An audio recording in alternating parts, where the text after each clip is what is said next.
All right, everybody, we're live over on YouTube, Twitch, and X, or No, Twitter, we're as I not. don't We're like not. calling it We're not X. live. We're not live. No, we're not live. We're not live. We're not live. It's What's a up, figment of your Paulo? imagination. It says useful random fact, flammable and inflammable are the same thing. Right? Welcome to Comic Misconceptions. Like I said, we're on Twitch, YouTube, and X, or Twitter. We'll call it Twitter because I hate X. I hate the name. So today we're going to be talking about the man, the myth, the legend himself, MugenLord, who is going to be opening up his own comic company, launching his own company that will hopefully we're all hoping that's going to be a big thing, big successful thing. I'm looking forward to anything coming out of that because anime manga style is my style. I like Blade Devil. Y'all know that. Castlevania is my thing because you already know that too. So what's up, Emily? How's it going? So we're gonna introduce him here. He can introduce himself. He's a content creator with 22,000 subscribers. He also got things like a very spicy 3D animation studio that not a lot of people know about.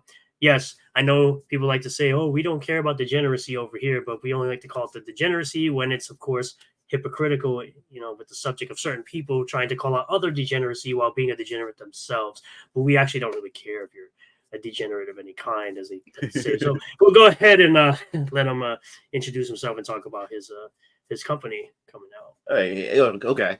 Hey guys, my name is MugenLord. I'm of course, a YouTuber. I started out as a Mugen content creator. For those of you guys who don't know what Mugen is, it's a fighting game engine that allows you to create your own fighting games and everything. And things kind of like springboard off of that. And I eventually had pretty much jumped into gaming itself, where I just start covering gaming news, coverage and reviews, unboxing, especially more specifically JRPGs and fighting games, since I'm a big avid fighting game buff and everything like that. And then eventually, like around, I guess you would say about like 3 years now, I just started diving into like the whole culture war aspect of what's going on within, entertainment and gaming and stuff like that.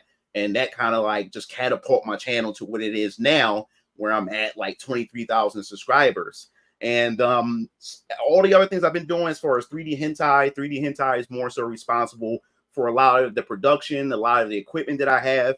Everything you see back here, my arcade machine and my game consoles and stuff is all from 3D hentai and everything I've been doing with that business, with that sector of the business and everything. But ever since all that had happened, just about 4 years ago, I decided to get into comics, especially into the indie comic space, where I wanted to start my own comic book company called Venus Orion Comics. Now, it started out just as, I would say, all the way back to where I was in 5th grade. I wanted to be a game developer, a game designer back then. And a long time ago, I used to create my own stories in class, especially when it was like journal time, where we had to sit down and write our own stories in our journals. Then we had to get in front of the class and share our stories. And I was like super excited about that, especially in 5th grade, get in front of the class. And I used to come up with all these crazy stories and stuff. And I've just been inspired by a lot of, comic books and anime and everything. And I always said to myself, I love RPGs, I love anime, and I always wanted to design my own RPG. So I started, with my cousin who was an artist. And I decided to say, hey, would it be cool if I start my own game company, had my own game console and everything? And that started back in fifth grade. So I named my company Venus Orion at first. So now we fast forward to, current time.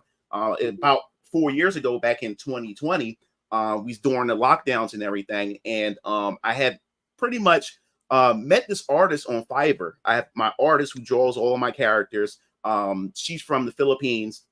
And I met her on Fiverr because I wanted to just, sketch up a couple of characters that I had written up a long time ago when I was much younger and everything.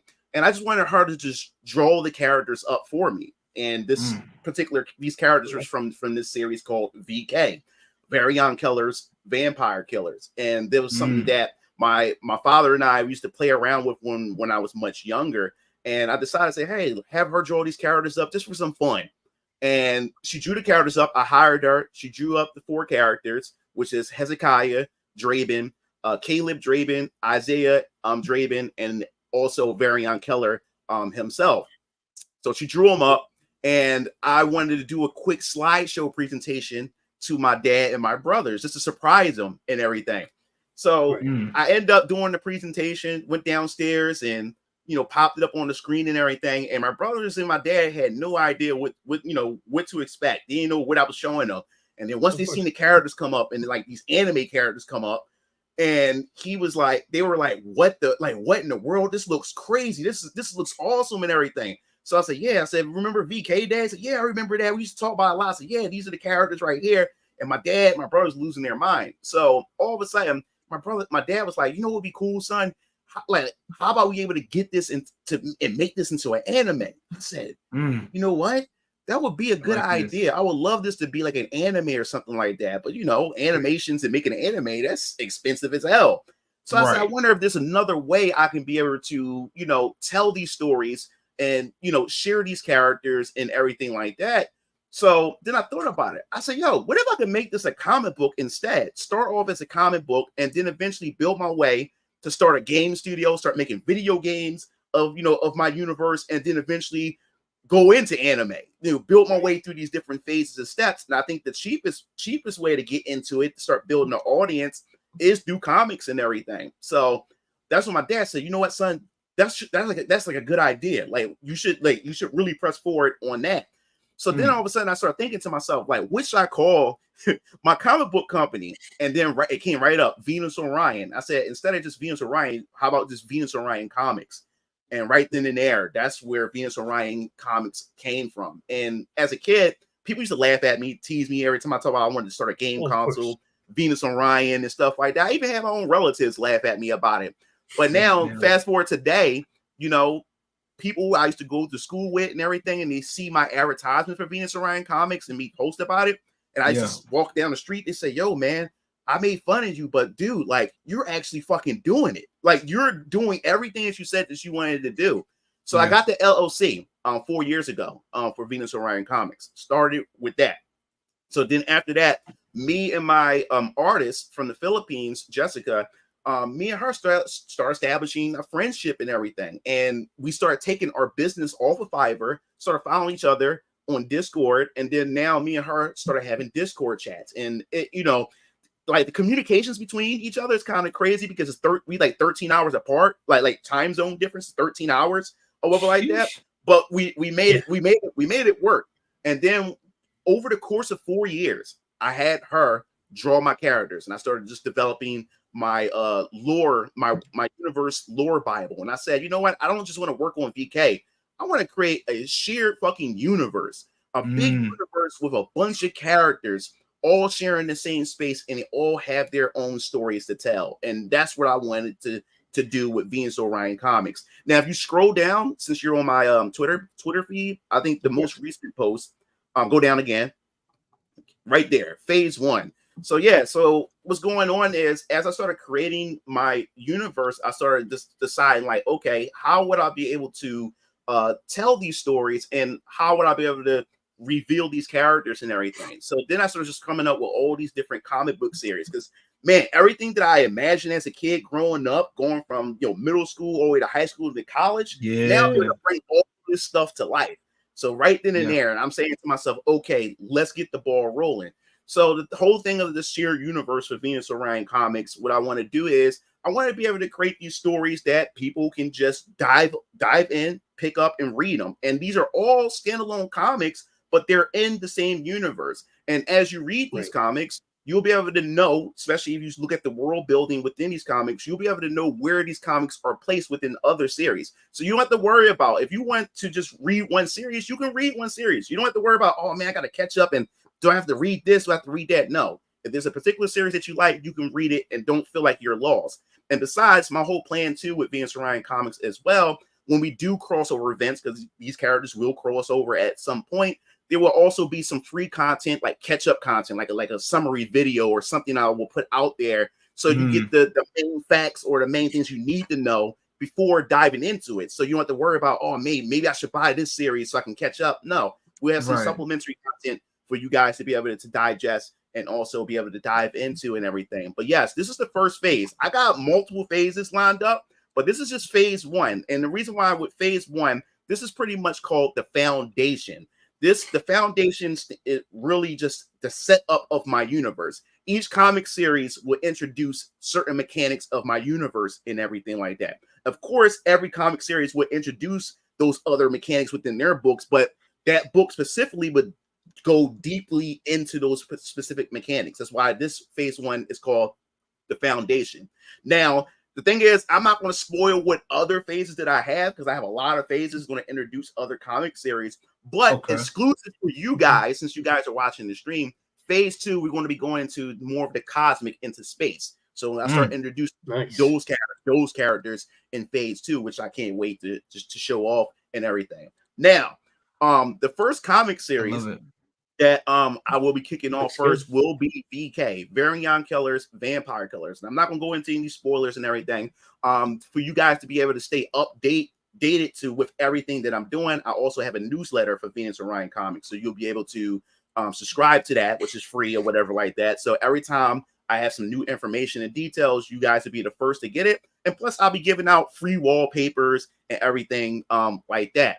Now, when it comes to how I want to just approach this entire thing, I guess I can make the announcement here. Venus Orion Comics itself and VK series will launch in January of 2025, because I want to be able to kickstart off the new year that way, because I want to spend the rest of this year getting all the other promotional stuff done. Because if you guys don't know, I wanted to take a different approach how I do a Kickstarter. Right here, the comic book is already done. The comic book is already done. VK is done. I decided to do a different approach. I decided that I will spend the money and put the money up front to pay my artists to draw up the book and everything like that. So I'm taking all the risks. All you guys are doing in January is just pre-ordering. So it's going to be a Kickstarter pre-order campaign. You're pre-ordering a copy of the book, and plus I'm going to provide merchandise and everything like that you can get alongside it and everything. And just to show you the inside and stuff like that, so you guys can actually see it and everything. It's gritty. Oh, it's gritty. Yeah. So yeah, it's going to, you guys. It's going to be a fun ride. It's definitely going to be a fun ride when it comes to this comic. There's going to be 4 variant covers as well. All those covers are done and everything. I won't show those off until the actual presentation. Want to hold some stuff over and everything, but yes, the book is done. And the reason why I wanted to make this approach, because I know there's nightmares that people have when it comes to like these Kickstarter campaigns where people, put money down, and then, the person promised to have a product made, and then it doesn't get fulfilled, or it doesn't get made at all. And then people start, people will waste their money and stuff. So what I decided to do is I said, you know what? I don't want to go to you guys to ask for money so I can get a comic book made. I'd rather just take the money that I have and pay it, get it done, and you guys just put money down. So that's just to get rid of. There is a question you might want to highlight. I can highlight it too. There, yes. How many pages? This is 32 pages. 32 pages? 32 pages. This is a 32 page for chapter 1. Chapter 2 is already scripted and done. So after this campaign, after we finish getting all the promotional material done for the presentation, because that's what I'm working on right now. Because right now I still have to open up a Venus Orion Comics bank account. I still have to get a website made. I'm going to get a website made. All that's going to be available during launch. So that's what I'm spending most of my time getting done. And then I'm doing a teaser trailer for VK, and that's going to cost me some money as well. So I'm going to spend the rest of this year getting all that done and prepared for the presentation and everything. But yes, 32 pages. I'm already working on VK chapter 2 is already written up and done. It's been revised about like 7 times or whatever like that. And probably want to revise it a bit more, because I just want to be sure and everything. So by the time you guys see the presentation for chapter 1 of VK, she's going to be already start drawing up chapter 2. I'm not playing. I'm not playing around. I'm not playing around with this.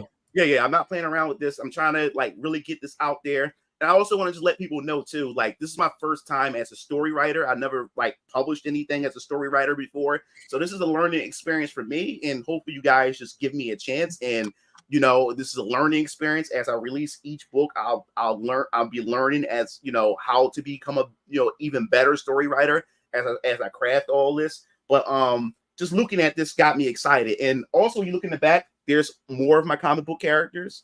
As you can see, Ultra Squad X, that's back there.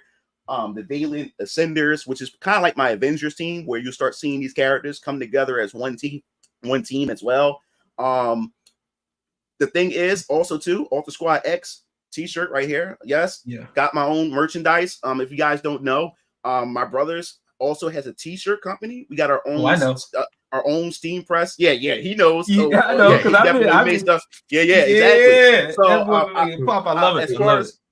As far as cost is concerned, which I definitely love too, is that I have all the the equipment and stuff. I'll be making my own merchandise. The shirt I'll be handling my own shirts, mugs, hats. Here's one of my mugs. This is one of my test mugs for VK and everything with my character Hezekiah. That looks really good. Draven on it. Yeah, so we definitely not playing around when it comes to that. So we're gonna be prepping everything with that. The thing I wanted to do too, I wanted to which I don't think I'll be able to have done in time. I wanted to have some 3D print figures, at least like 3 or 4 of them of Young Wrath, which is Hezekiah Draven. I was trying to hopefully get that done, but I probably won't be able to get that done and save that for campaign 2 for chapter 2 of VK. Now, as far as the phases are concerned, what I wanted to do is after I release VK, Ultra Squad X, which is something that a lot of people are anticipating, from my fan base that really want to see. These are the characters right here. That'll be the second series that will drop, which I'm already writing chapter 1 right now as we speak. So by the time you guys see the presentation for VK chapter 1, chapter 2 will be finished for VK, and then Ultra Squad X will probably be pretty much almost done as far as scripting is concerned. And then after she's finished chapter 2, she'll be drawing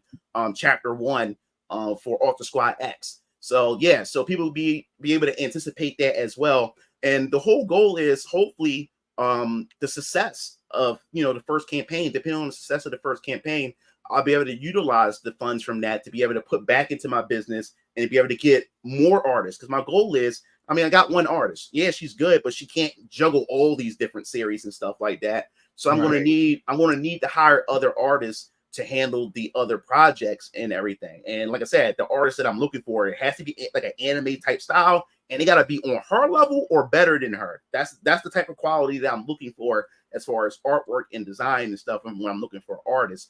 But hopefully, if this thing works out really well for VN's Orion Comics, I should be able to produce or release at least starting at the beginning, because I'm a small company or whatever like that. At least be able to try to at least drop maybe like 3 or hopefully 4 comics a year for now until I get bigger and bigger and stuff like that. But I'm excited about this. My father, he's excited about this because is there a way I could be able to share my screen, or I want to share a picture? Yeah, you should be able to share your screen, no problem. Yeah. I wanted to be able to share something else. We'll just pop some questions here while you find that. So we got Garfield's Bizarre Adventure says, why can't comic pros complete their books first?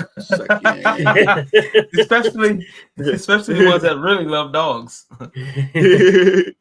So responsibility 101 crowdfunders, take notes. The Master Hobo says, the more books Mugen makes, the longer his hair grows. Yeah. All right, so let me find. I got so much stuff. Take your time. Take your time. We got you. Garfield says, the fact you actually got the first book made shows you're absolutely serious. Oh, thanks. And then, is there a way I can be able to pull? Is there a way I'll be able to pull up my folder from my? You should be able. Yeah. So what you probably want to do is you're probably going to go when you hit the present button. There's a part where it says share screen. Yeah. And then you can kind of have that folder already set up. Oh, I got it. I see it. It's like doing it on Discord almost. The only difference is you just gotta. Garfield says, would you ever consider making an omnibus collection of all your books in the future if your campaign is successful? Well, something I forgot to mention. VK is the first arc is going to be 10 chapters. So after the 10th chapter, I'm going to do a volume. So I have all of the 10 chapters in one book. But eventually, I will have an omnibus as it go along. I'm trying to get in touch with my college friend who's a music major back in Mansfield University. We keep social media tagging each other. Like I will send him a message, then he'll respond days later, then I'll respond days later. But I'm trying to get him to I want him to do my soundtrack for VK and all my different series. Do the soundtrack. I would love to sell a soundtrack at some point as well. Shit.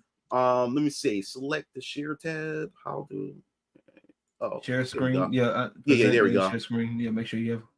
Okay, got it. Frostfang says, "Remember when they said Ripperverse was going to fizzle out and be just a blip on the map of things? Yeah, and that's not true." All right, so let me see. How do I have to select the photo? Let me see, because I'm new to this. So I'm trying. Shout out to Alliance fan in the building.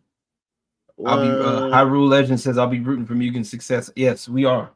Thanks. Wait, hold on. I want to make sure I get this. You could tell, yeah, and I agree, Paulo. You could tell he's not playing around by just the way he speaks about the project. Yeah, that bro, I was going, start rapid fire some questions, but that man just started going. So I'm just let him go, let him cook. Oh yeah, bro. Cook, yeah, bro. Oh, here we go. I see it. I found it. Here we go.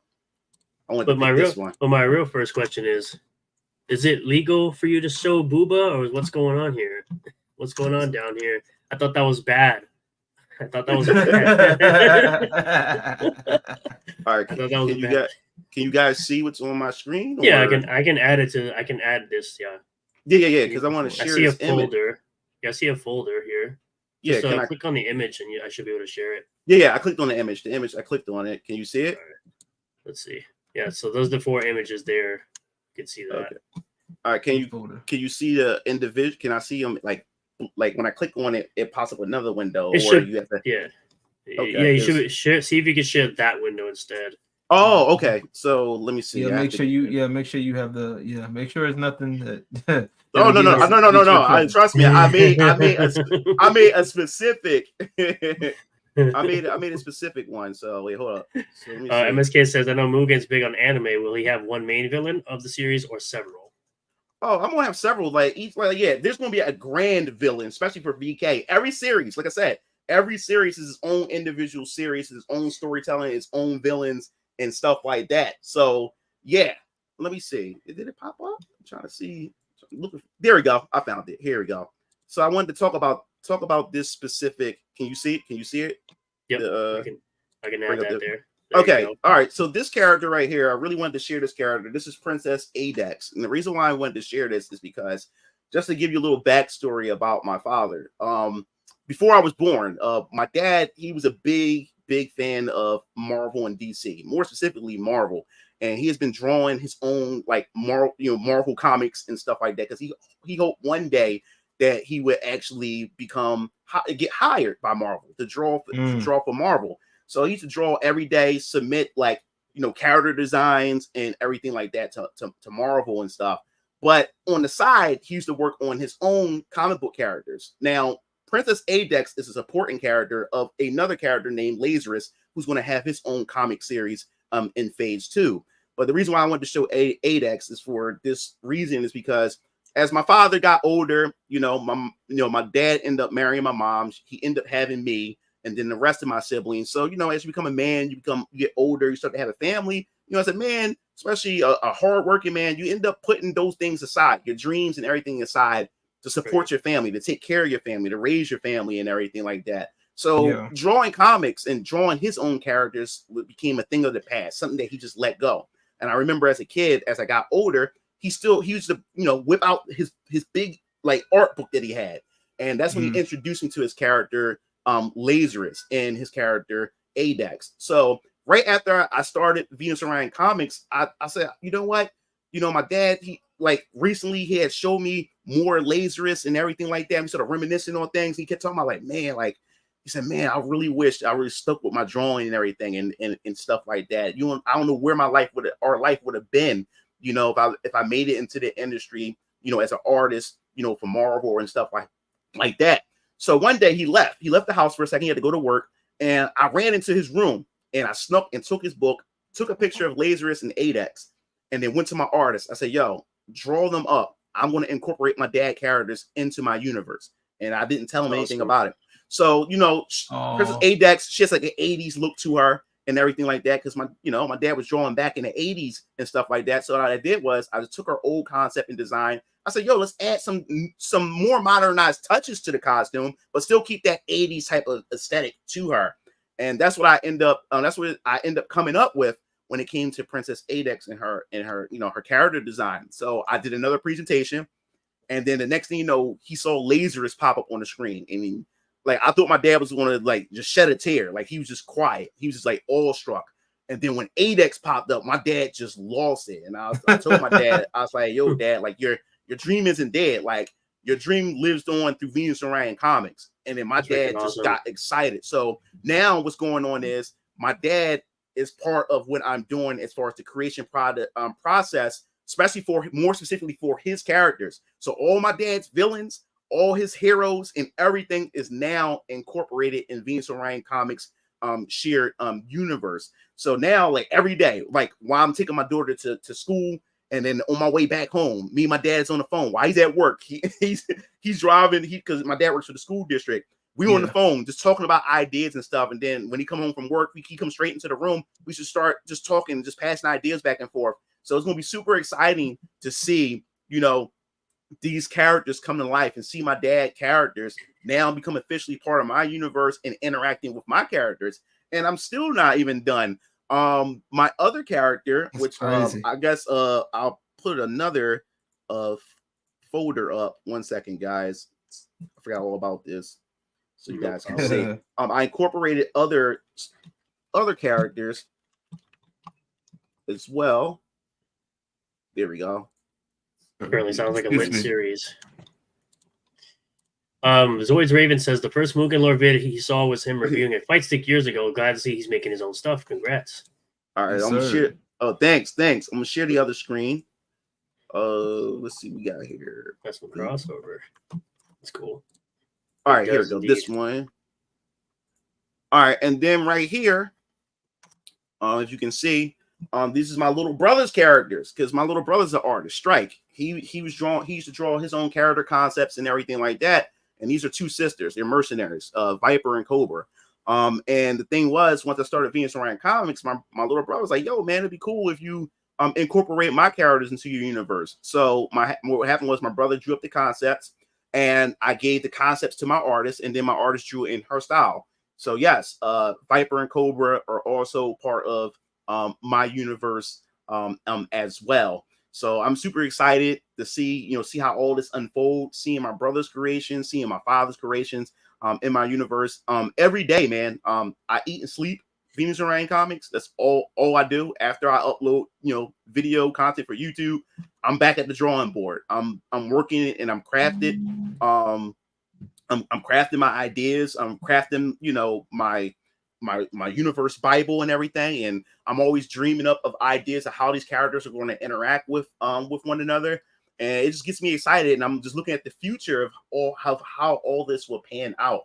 So as I said before, Venus and Orion comics will be launching January 2025, and the campaign is also for VK January 2025. So you guys will get the whole lowdown of Venus and Orion comics and the campaign of VK itself. This is the first, like I said before, this is the first comic that's going to start off phase 1, and then we'll get into Alter Squad X, and then we'll get into another character, which I guess we can also show off to you guys as well. I'll bring that up. A series that I'm looking forward to as well. Here we go. Let me bring this up. Presentation. Bam. All right. Share this. Bring this back up. All right. Cool. Bam. Windows. Nine seems to be interested in Viper and Cobra. Yeah, he says there's a book for those characters. I'm gonna buy it. Yeah, that's coming. It's coming. It's coming. All right. So this next series, this is the third comic book series that I will be releasing. Called the Die Star Champion, Siona. This is a character that I didn't expect people in my community to actually go ballistic over. You have a great one by religion. So so pretty much just to give you just a little bit of a synopsis that's going on with the backstory with this. All right, so the name of the character, her name is Siona Eltresha. She's from the planet Kaveshia. That's where she's from. She's a Kaveshian.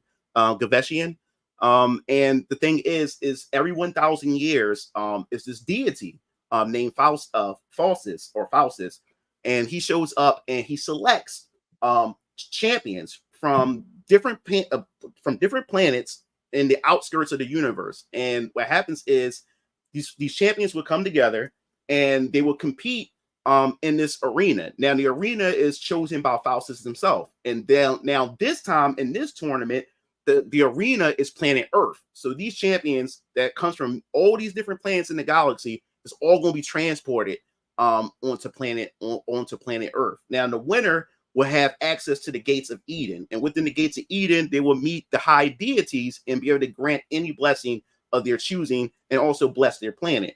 So now that these warriors are scattered on planet Earth, they have to find a person called a Dunamis. A Dunamis is a person who unlocks their true potential, because once they make it on the planet, all their abilities are locked.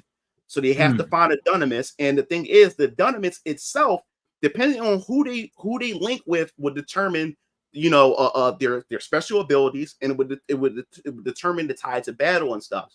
So they would have to pick their Dunamis wisely, and plus they can't level up if they're not linked to a Dunamis. And Siona is going to meet this young man named Ethan, who lives on Earth. He's 15 years old, and on his way to coming home from school, he actually runs into a battle between Siona and another champion. And this act of bravery that he does, trying to save a child who got caught in the middle of the fight, she's seen his bravery, and then she goes over to him and wants to wavelink with him. She tells him to touch her chest, and he looked like, what the hell? But yeah, so and they resonate with each other, and then they become linked with one another, and then that allows her to power up, gain experience points to unlock more of her skills that's locked away and everything. But this series is going to bring a lot of comedic aspects too, because she's fascinated with Earth. She don't understand the cultures of Earth, so it's going to be a lot of like ignorance and innocence in this whole thing as well. And you'll be able to find out what's going on with the tournament, and you get a chance to know some of the champions as well. So I'm really looking forward to actually doing this one too. This, like I said, this is going to be the third comic and everything that's in the lineup of this phase. But yeah, man, like I'm excited, man. Like I'm really excited for it. Can't wait to actually get this thing up and running. But yeah, I have a newsletter, so if you guys are interested in joining my newsletter, I started a MailChimp account, so it handles all of my collections of emails and stuff like that. So every time a new update comes or I have something to share with you guys, everybody that's on my newsletter will be able to be the first ones to get it before my social media and every other platforms get this information. And as I said, when you're subscribed, I'm also giving away free wallpapers and other things that I may have to give away for free just because you guys subscribe. So it gives you more of incentives to subscribe and everything, because you guys don't have to subscribe, but you choose to subscribe. So it's only right for me to at least give you something that you can have to be able to put on your desktop or put as a wallpaper on your mobile devices and stuff like that. But yeah, man. I also have a YouTube channel that you can go to. Right now, it's nothing really on it. It's just my Venus Orion Comics splash page, because things will start ramping up as far as content being on there. And the moment we start launching things, then you'll start seeing, regular content going on to the channel. But that was just for me to lock in the Venus Orion Comics name and everything like that. And also with the newsletter, I also got an Instagram, Venus Orion Comics Instagram. So if you guys want to follow me on Instagram, you better see all the characters that I posted so far on my Instagram. So if you guys want to see all the other characters and everything like that, you can definitely check out that as well. I also got a Facebook group page. I know, like, do people still use Facebook? I don't know, but I made it. Yeah. So I made one anyway, just in case. And you can be able to see all the information. I also posted the characters there as well. And my goal, as I said, is to always keep Venus Orion Comics on everybody's mind. So I'm already excited at the ideas of what content I'm able to be able to present to you guys when the time comes. The hard part about it is waiting for this launch, for January. Like, I can't give away too much stuff because I need that as material too for the presentation. So just I'm trying to, yeah. So that was the hard part. And the reason why I started doing this stuff now, this promotion stuff now, is because I went to Brooklyn Comic-Con and I started meeting other independent comic book creators. One of the creators behind Project Noasis, I think that's what it's called. Yeah. I met them. Yeah, I met them. And when I went there, I asked them, I was like, yo, like, I just started, I got my comic book company, but I'm about to release my first comic book series. Like, but how do I go about promoting it without spoiling or showing too much until it's time for presentation? And they pretty much told me, said, dude, like, just show something, a panel, a page, show something. He says, good to start building that audience down. You don't want to wait the day of, to present this stuff, everything. Right. You start to generate their hype, start to generate their interest. You don't have to reveal everything, but show something. And I was really contemplating. And then once I got home from Brooklyn Comic-Con, I said, all right, it's time. It's time for me to do this. And I'm glad I did it because I'm seeing a lot of, great feedback. I got more positive feedback than, negative feedback. Negative feedback I got is more so trolls and everything, what I'm saying, that comes in and want to say the things they want to say and stuff like that. But other than that, it's been really, really positive. And also it allowed me to see where the interest is at. So that also made me change the order of phase 1 because my phase 1's order was completely different. It was completely different. So I had to really, really change up the order of that as well. And I also have another series just to show you guys as well. Let me get that for you for a second. Yeah, here we go. Turn that on. Presentation. There we go. Put that on. Got it. All right. So, bam. Present. Turn this on. Share screen. Got it. And go. Here we go. So, another series. Here we go. It's right there. Another series that everybody's anticipating, of course, is Ultra Squad X. This is my, I guess you say, my first big team established that I have. This is the second series that we'll be releasing after Chapter 2 of VK, Ultra Squad X. These characters or I guess you say the government classified them as aberrants.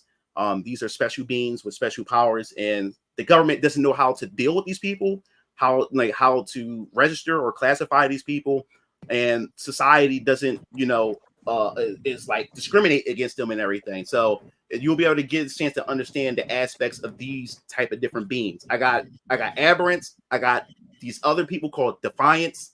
I got these other class of people called outworlders. These are people who are from another galaxy or another solar system or another dimension who find their way on planet Earth. They're pretty much like space immigrants, and they come to Earth and make Earth their home. And these people got special powers and stuff like that. So there's a lot of things that's involved with that. And Ultra Squad X is pretty much the series that's going to introduce the aberrants and how the aberrants function within society and how the government deals with them and stuff. So this is a series that everybody's like, man, dude, when this come out? So yeah, so this is the second series. Like I said, I had to start rearranging everything when it came to this my whole layout when it comes to formulating these characters and everything.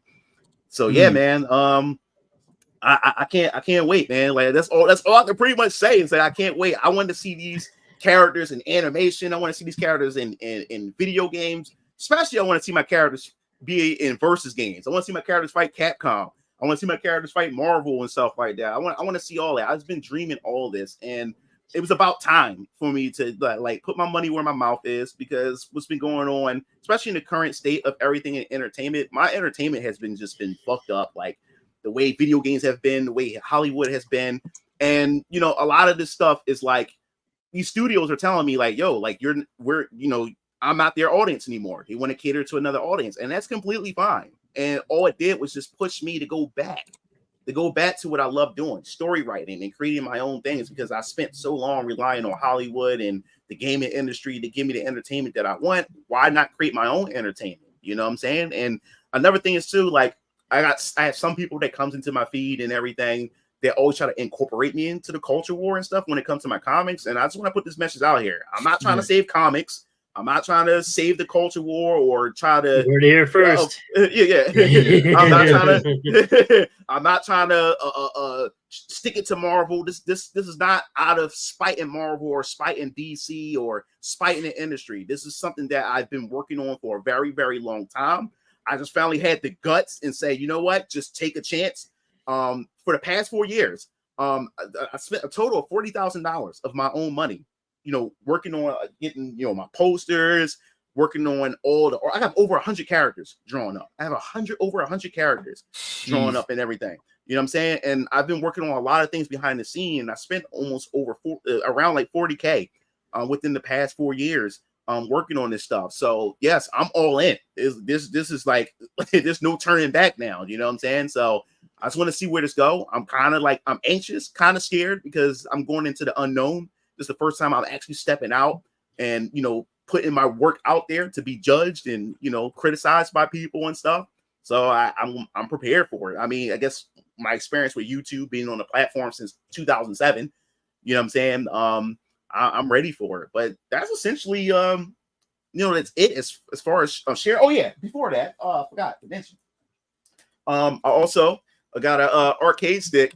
Yeah, I was about to say yeah, for my Venus and Orion comics, artwork and everything like that. And the funny story behind this is I have my artist. If you look at the style right here, you can tell that there's a different art style compared to the other styles that you see in my drawings. Now the thing was, I wanted an arcade stick done, and what I love about my artist, she always it's like she's almost like she reminded me of Kakashi and Naruto. Like especially when I first started watching Naruto. Every time you think Kakashi has some limits, he always pulls something out of his ass. Like wait a minute, like where did he get this ability right. and stuff like that?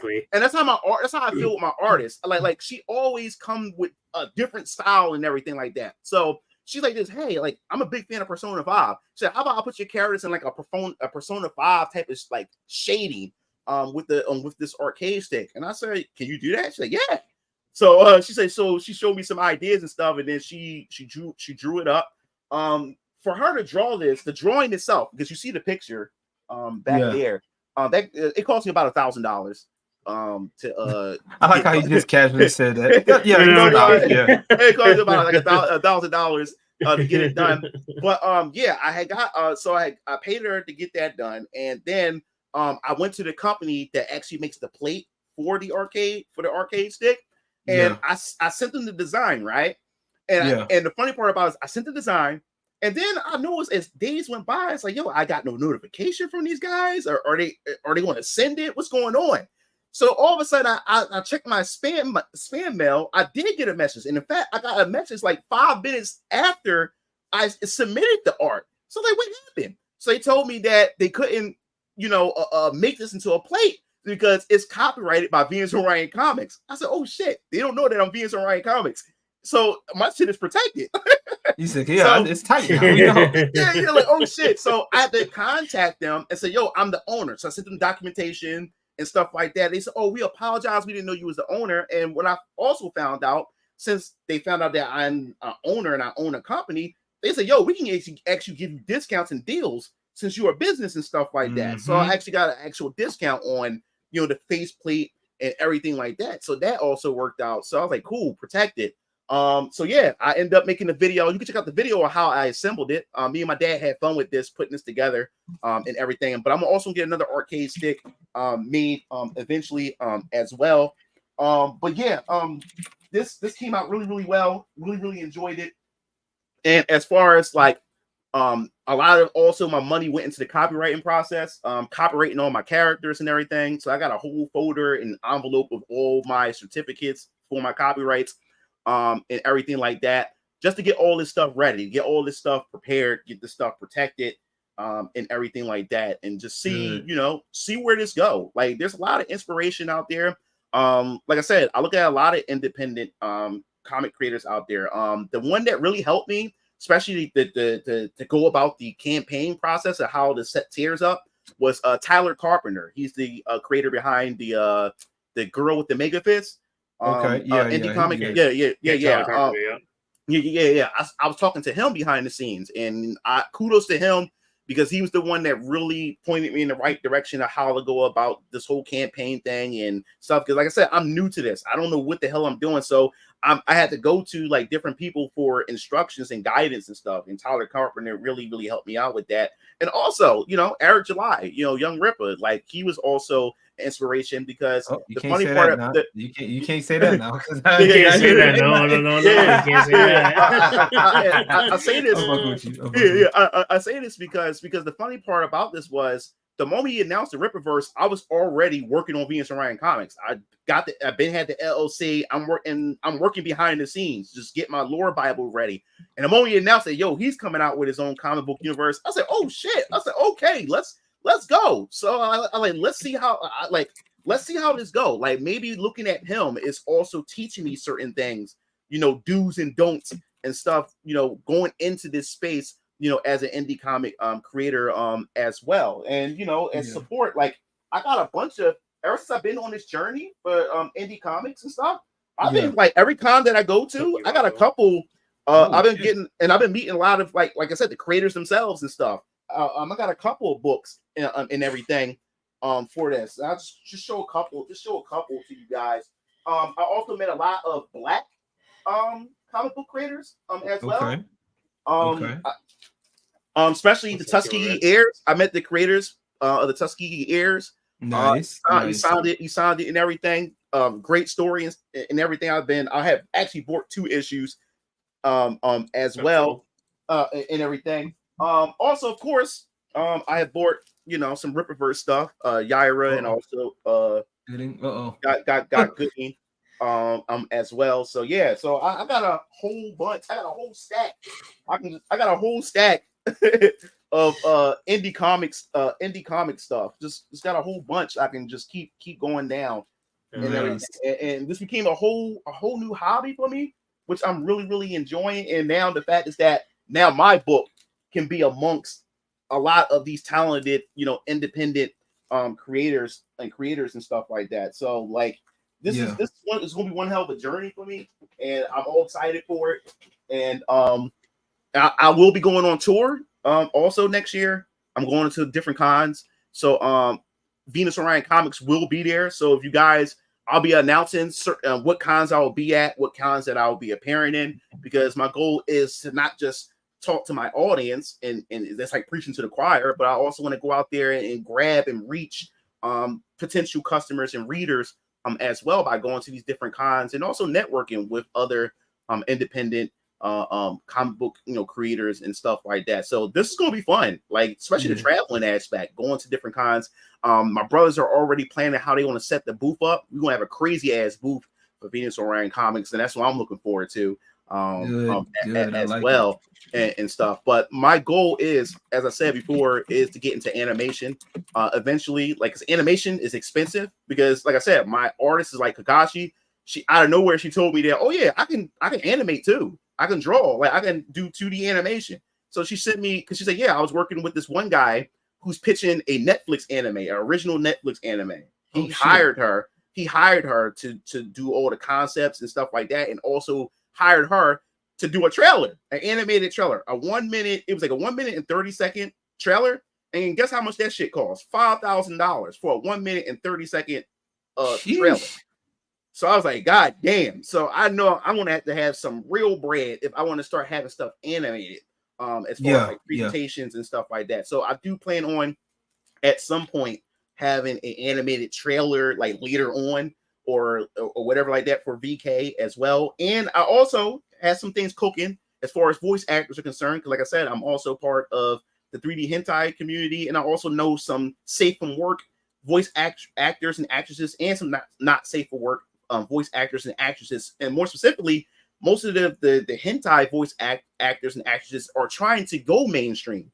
So I already got an arsenal and an archive of voice actors that I know. So I'm already shopping around for, you know, talented voice actors to voice my characters as well. So I can't wait, man. I can't wait. But that's pretty much like everything that I wanted to share about Venus Orion Comics. I hope it was enough to at least inform you guys, or at least get you guys curious or excited for Venus Orion Comics. I like, this is a company. I'm serious about this. Like, I want this thing to last and live on forever.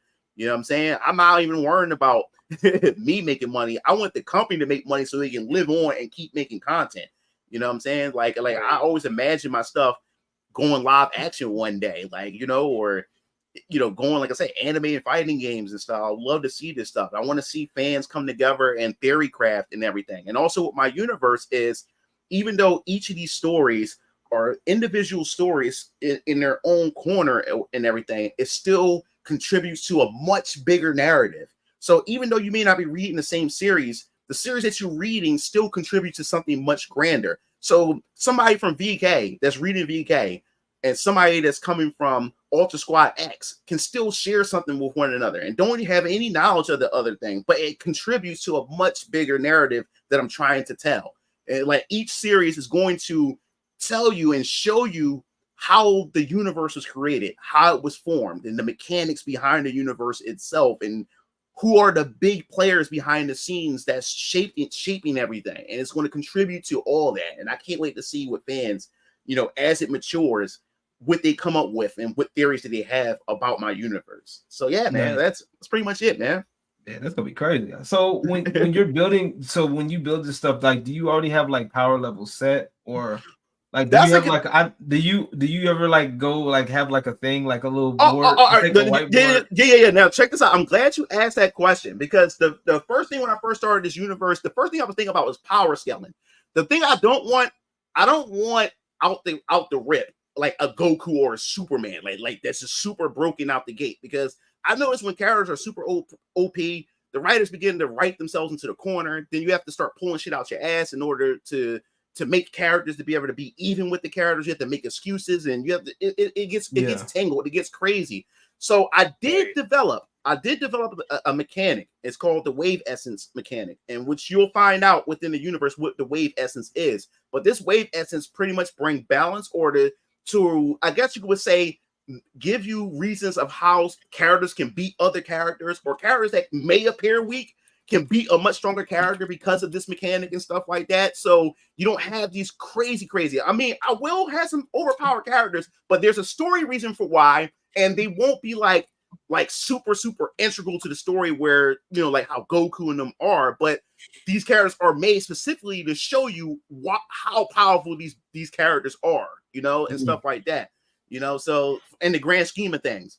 But yeah, I always thought about power scaling. Power scaling is a thing that is really, really important, and it has to make sense within the universe, and it has to be believable, you know, when these characters interact with one another and stuff. So I definitely took that under consideration when I do craft these characters and stuff. So yeah. That's crazy. Okay. I just want to make sure. I would say what anime specifically inspired the designs of your characters? What would you say? Oh, perfect. I'm glad you asked this question. I'm gonna bring up another character, and I'll talk about inspirations and stuff when I bring up these specific characters. Let me see. All right, here we go. Cool. Let me bring this up, because I talked about this in one of my videos. Inspiration. All right, so let's see. Bam, bring this up. There we go. Window, perfect. Share. Okay, let's add that here. All right, so this is another character that's in my phase. It's called Omni Protocol, the 8th District, Captain of Squad 5. Her name is Faith Tanaka. This is a character I'm also looking forward to actually telling the story to and everything. And this also is going to give a big narrative in my universe, because for those of you who don't know, also in my universe, Earth's history, my history of my universe is totally different as far as the events of World War II and everything. It's completely different. So whatever you know about real life history, throw it out the window, because it's, and the reason why, which I won't go into it, but there's things that happen that actually rapidly changed the course of history with a lot of things within my universe. But also when it comes to my universe, especially in America, America has been divided. Now there's two Americas. You have the Freedom State of America, and then you have the Guardian States of America. Now I won't talk about how this all happened, but a civil war had broke out, and the civil war had divided the country, you know, the 50 states. So 25 states are freedom states, and the other 25 is guardian states. Now the guardian states, there are surveillance states where everybody has a guardian score, which is kind of like a social score and everything like that. So the media is controlled, you know what I'm saying, like that. They control the access of information and everything like that. Now the thing is with the guardian states as well is the fact is that these people kindly gave up their rights for protection. That's what the whole Guardian system was about, for protection. Protect them from what? Which I really can't tell you about until you actually start getting into a lot of these series and stuff like that breaks this stuff out. And then the freedom states is pretty much kind of like how America typically runs, like what we have right now. You know, freedom of autonomy and stuff like that. But there is a catch with the freedom state, because like I said, when this Civil War happened, it destroyed the economic system. So even though these freedom states are free, the economic systems are really, really fucked up, and the government needs money. So now you have big players that's coming in with money to help rebuild, and you know how that's going to end up going, especially when it comes to to these freedom states. So yes, so the Omni Protocol are these people that's from the Guardian states. These people are that come in and they like the enforcers or whatever. Because what's going on right now, there's 3 mega cities that I have, which are called Neo cities, which is founded by Neo Industries. Now, Neo Industries got these 3 mega cities. Neodelphia, where UK takes place in. If you hear the word, if you hear the name Neodelphia, it's obviously Philadelphia, but it's called Neodelphia because after the Civil War broke out, Philadelphia was one of the battle cities that got destroyed. Now the thing is, when it comes to Neodelphia, when the Civil War broke out, you have the citizens that was on the freedom side, and you have citizens that's on the Guardian side. So obviously, the Guardian side had beat the freedom side. They just beat them. So now the Guardian, so it's owned by the Guardian government or whatever. So Neo Industries came in and came in and decided that, hey, we want to rebuild this city. And now this city is pretty much owned by Neo Industries and everything. But it also has the Guardian system built into the city itself, rather than most people have to have them. Because in most states, Guardian states, you have a mobile device where you have all your stuff, your information, or Guardian Watch and everything like that. But the Neo cities have everything built into the system itself.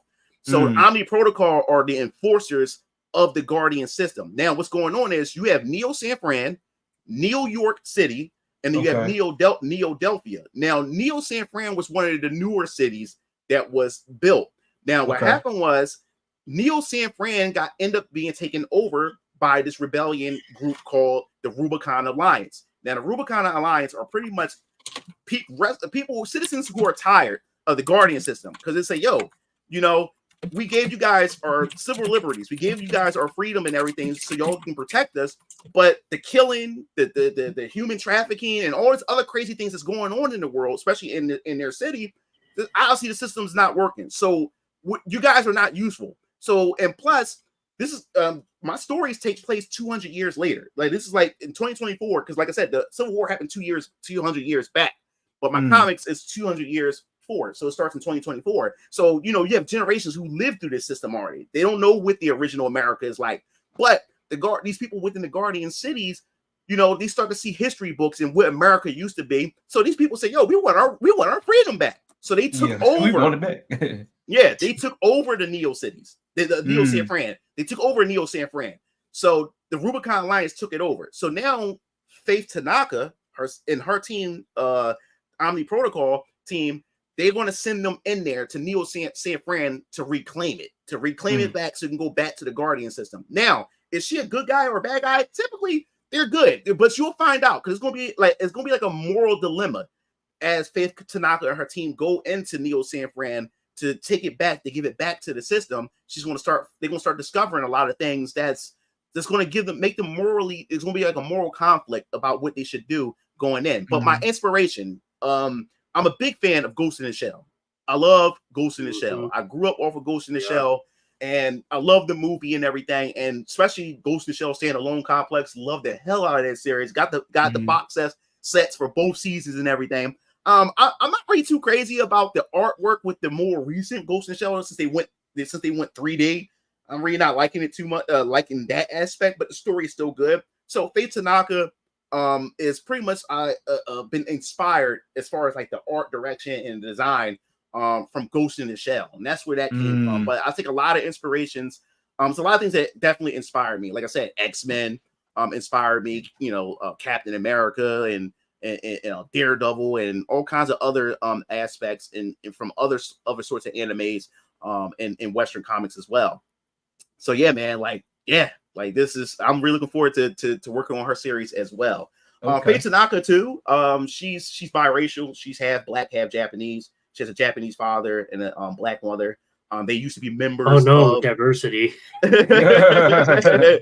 Yeah, so actual diversity. Yeah. So her parents used to be part of Omni Protocol. Her father had died. He went on a mission and never returned. And she's a daddy's girl, and she wanted to follow her father's footsteps. And she enlisted into the service. And then eventually, the Guardian States had developed the Omni Soldier Project. So she's an Omni Soldier, where she's kind of like a super soldier, kind of like or whatever like that. But her and her team were the first candidates to undergo this and everything. So she's going to be able to do high jumps and, a lot of acrobatics because she grew up doing, and she's like a gymnast growing up as a little girl that her parents had got her into all that stuff. So you see a lot of her flexibility and everything like that. But yeah, so yeah, man, like, yep, a lot of my inspiration comes from a lot of things that I've watched growing up. Okay. Oh yeah, okay. Astral Chain. Somebody mentioned Astral Chain. It's a funny thing that you mentioned this because I made Faye Tanaka, like back when I was in 5th grade. But as I met my artist, she made my character. When Astral Chain came out, I made Faye Tanaka in Astral Chain. She's actually my avatar in Astral Chain. It's funny that you mentioned it. Yeah. I like that. I think you've talked about Outlaw Star before, right? Yeah, Outlaw Star. Yeah, Outlaw Star. You will see some inspirations from that as well. You'll pick up some inspirations from Final Fantasy, more specifically, most likely Final Fantasy 7. You'll see some inspirations and stuff. But a lot of that stuff helped me. And those of you who are writers and everything, there's nothing wrong with taking inspirations. It's just how you transform it into your own and everything like that. Because I mean, like, there's only so many things that you can come up with before things begin to overlap as far as creativity is concerned. There's so many ideas that eventually there's going to be some overlap, but it's how you make it and turn it into your own and how you tell that story and everything. We know the inspiration. It's right here. It's right there. Oh yeah, another character I wanted to show you as well. Let me pull this up. So you guys can see it. All right. Oh yeah. Fatal Crest says black, Asian, female must be woke. So let me see. Marcus Esther says if the book isn't 4 years late, how will we know the art's good? Because that's in response to Garfield saying, remember, MugenLord already has the first book made. You will not be waiting 4 years for it. Oh yeah, you won't be. And that's my strategy. That's my strategy with all this. You never will have to worry about me asking you guys, give me money so I can get the book drawn up. No, I'm always gonna be paying these books up front. So you don't have to worry about that. Every campaign when it comes to these books is going to be, pre-order. That's what that's going to be. Just pre-orders and stuff. So you don't have to worry about that. Let me show you the next no problem. Picture. Chloe says, "Can we get Detroit?" Detroit. Well, yeah. Well, look, I'm about to mention about more of the Neo cities in a second because this is as a character I wanted to show you guys that's also in the phase. It's the 4th series. Here we go, right here. I'm excited for this character. Like, I'm really excited for this character. I can't wait to actually do a book on this. Right here, I got it up. No problem. Paulo, is it 1 second? Paulo says power scaling is actually important for writers. Keep in mind, everyone says the winner is whoever the writer wants to win, but the writer has to make said win make sense in the story. Yeah, definitely. I definitely agree with that. Master Hobo says LG needs to get his angels to cosplay Mugen's characters. Oh my god, that would be nuts. Hey, just give me what I need to get, man. Landon says, which phase is Jake Pierce? Landon's a big fan of Jake Pierce. If you don't know who Jake Pierce is is my character that's back there. Let me put it this way: he's my Punisher. Jake Pierce right here. I'll grab it real quick so you guys can see. Yeah.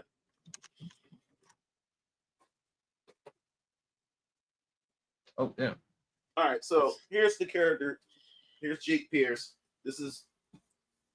Everybody's looking forward to Jake Pierce. Jake Pierce he was like my 3rd concept when I first started on my journey for being Orion Comics. Yeah, I'm a big fan of the Punisher. Of course, there's gonna be a lot of different things to him, But just to give you an idea what I'm going for with Jake Pierce is the Punisher. So to get an idea, he's pretty much like my Punisher. But when I say that where he turns Neo-Delphia into a war zone, he turns the city of Philadelphia into a war zone. And also, this character, Detective Bertelli, the female protagonist right here, Jake Pierce's friend, she's also a protagonist in VK. She's a supporting character in VK. You're going to see Detective Bertelli in VK in Chapter 2. You want to see her in Chapter 2. But Jake Pierce takes place before the events of VK. It takes place before that. So, where is it? Oh, okay. Yeah, so it takes place before the events of VK, but his book is going to come out a little bit later because the way I'm going to introduce in order for me to introduce Jake Pierce, I'm going to introduce Jake Pierce through Detective Bertelli when the main protagonist of VK meets Detective Bertelli, and I'm not going to spoil anything or whatever like that, but Detective Bertelli, she plays an integral part to the story of VK. And everything, and when she gets to a point where she mentions Jake Pierce because she has a history with this character, the moment she mentions Jake Pierce, and the readers will get a little bit of inkling of who this character is, and then his book will launch, essentially. So I haven't figured out a phase just yet. I haven't figured out a phase. Yeah, I haven't. You said how much you looking to charge your first book? I'm interested. It has neon Evangelion feel to it. All right, now how I'm doing it is my first. There's going to be four covers. There's going to be 4 covers. This base book is going to be $15, and then cover B 20, and then cover C 25, and then cover D $30.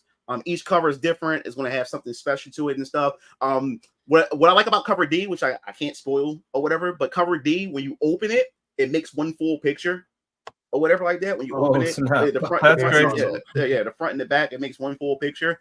And also, cover D, before you even read the book, cover D is going to give you. It also has some hints of what you can, of the lore or what to expect, or some foreshadowing.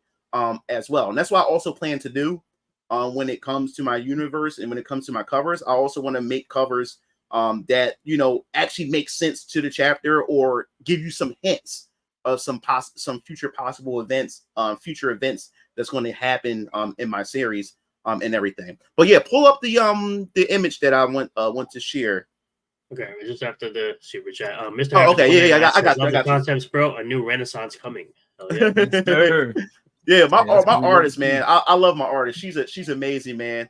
Yeah. Now, all right. So this is Neo Suit Johnny. Now, Neo Suit Johnny, you hear the name Neo, and I just told you about Neo Industries and Neo-Delphia, Neo San Fran, Neo York. Well, he's Jonathan Neo. He's the grandson of Harold Neo. Harold Neo is the CEO and the owner and the founder of Neo Industries and whatever. So he's the grandson. And what this series is going to focus on cyber edge technology, which is these power suits that the military essentially use for warfare and everything like that. And these suits are powered by a core. These suits need a core, and also the person within the suit also has to be neurally linked to it with a neural headband called a Psylink.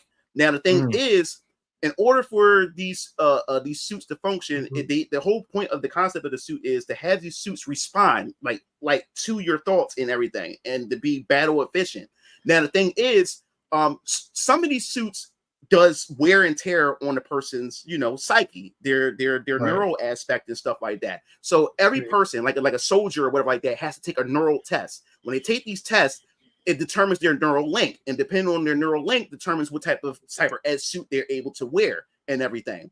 So now you have a lot of competitors that's trying to make their own cyber edge technology and suits, but Neo Industries was ahead of the curve because of the technology that it has, and also it has a Neo core and everything. Now the thing about Jonathan Neo, an accident happens, a super tragic accident, which I can't really spoil, whatever, but when this accident does occur, because John, his grandfather was working on a suit that doesn't require a Neo core, but it actually feeds off of a person's wave essence, which I won't get into because the books will explain what a wave essence is.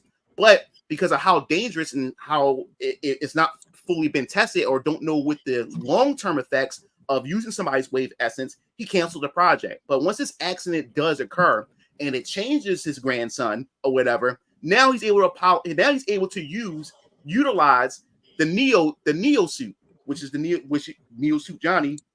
I got the name Neo suit Johnny from. And not to spoil anymore, but after this happens, it's going to cause a debate, and other companies is going to want to get a hold of that suit, or how was he able to implement and use this suit and stuff like that. So it's going to be a whole lot of like a lot of political stuff to it, a lot of things with technology and everything. But this is one of the series that I'm definitely looking forward to telling. Definitely looking forward to telling. Yeah. Okay. I like that. Remember, y'all can all sign up at the newsletter to get all the information that comes his way. They can send out to you guys. You also get some free wallpapers sometimes. Mm-hmm. Yeah, that's a good thing. There you go. I like that. You know what I'm saying? A lot of these people don't. You've already, honestly, you've gotten a leg up on a lot of people, especially the ones that me and Renown Zero have seen. Oh yeah. Before I get into that, but go ahead, ask the question, Mr. Hobo. So Master Hobo says, any hobos in your books, Mugen? I guess there would be. I mean, like, what's a comic book, or what's a story without hobos in it at some point? You know. But I know that Hobo, it's like a staple around here. I know Hobo does it to LG all the time, where he asks him what his stand power is. So I'm sure. I forgot all about that. They never asked you. They never got yours. So come on, Hobo. You gotta ask Mugen what his stand power is. No, we gotta know, because what would my stand power be? Man, God, like, I mean, it's a good question, but the thing was, like, my whole goal was to come up with something before I got on here, but then I got caught up with feeding my daughter, and I had to eat, and then I was like, all right, let me hurt. Life kicks in and stuff. I'm trying to figure, what would my stand be? How would it be useful? Maybe I don't know. Maybe something simple. I'd put the stand of common sense for me. Or maybe something to do with my story writing, me being a story writer, and whatever I write or something like that. Power of hentai, maybe. Probably, I don't know. Whatever I can come up with and draw. I can draw my stand to draw me out of situations, or put me in situations, or come up with all kinds of stuff. I don't know. the power. You know, since you got the thing, the boots and stuff going on. Maybe the power. Have your stand be a picture of the boot. And be the power of defeat, No? Okay. All right. I'll see myself out. So buy like 9 for $2. It's cool characters, Mugen. I'll buy some books. Let me speak of this. I do gotta go grab me some water. I'll be right back. MSK says Black Man taking care of his kid. No, we know he is a real. Master Swag King, what's up? Paulo says his power is that he forgets to come up with the power, so he can erase powers by forgetting about them. Get in the bottom. He says his stand power is lack of income. Jesus. So now I'm looking at this design, and I kind of got that Mega Man kind of feel to it. Yeah. No, I'm glad you mentioned that, because Mega Man and Iron Man was my inspiration. That's what I figured. Like Mega Man and Iron Man type of like a mash of them two together, maybe here. Yeah. Mm-hmm. Yep. But yeah, man. Like I'm ready. I'm ready for this. Like I can't wait. My heart is pounding like each and every day, because I'm now always dreaming in my head, like, what's the outcome's going to be? Hopefully people will gravitate towards it, and stuff like that. Like I'm praying for its success. I'm praying that it actually go somewhere. I think the thing that really, I wouldn't say pressure me, is more like, how can I say it? Like my father, like my father, like he always believes in everything that his kids has done. Like my dad has always been 100% behind me, even when it came down to my hentai stuff. My dad was always supportive of even that and everything. But I never seen my dad so like confident in this. Like he believes in this.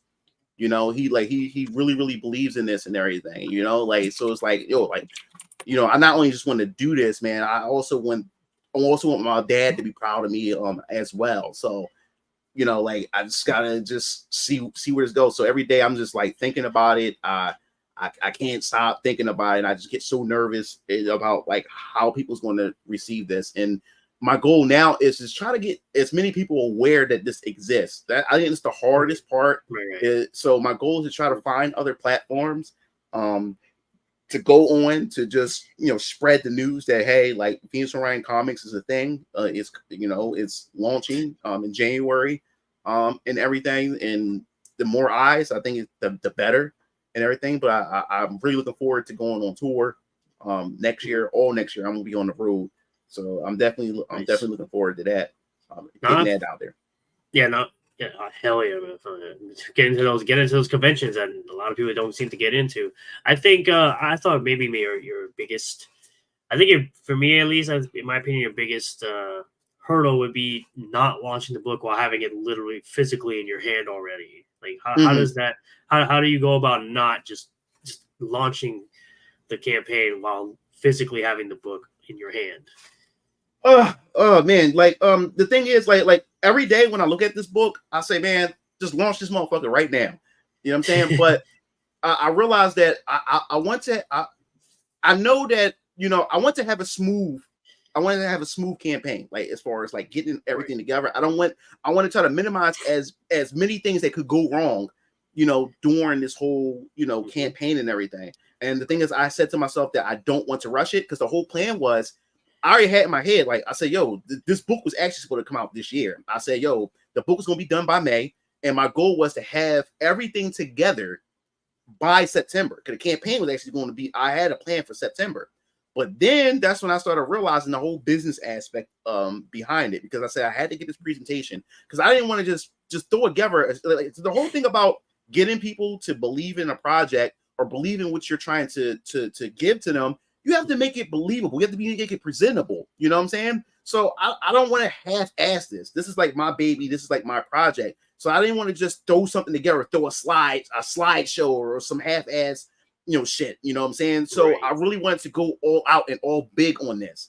In order for me to do that, I really wanted to get everything together. And it seemed like everything is coming together because the funny part about it is my brother, the graphic designers, we own our own steam press machine so we can make the merchandise.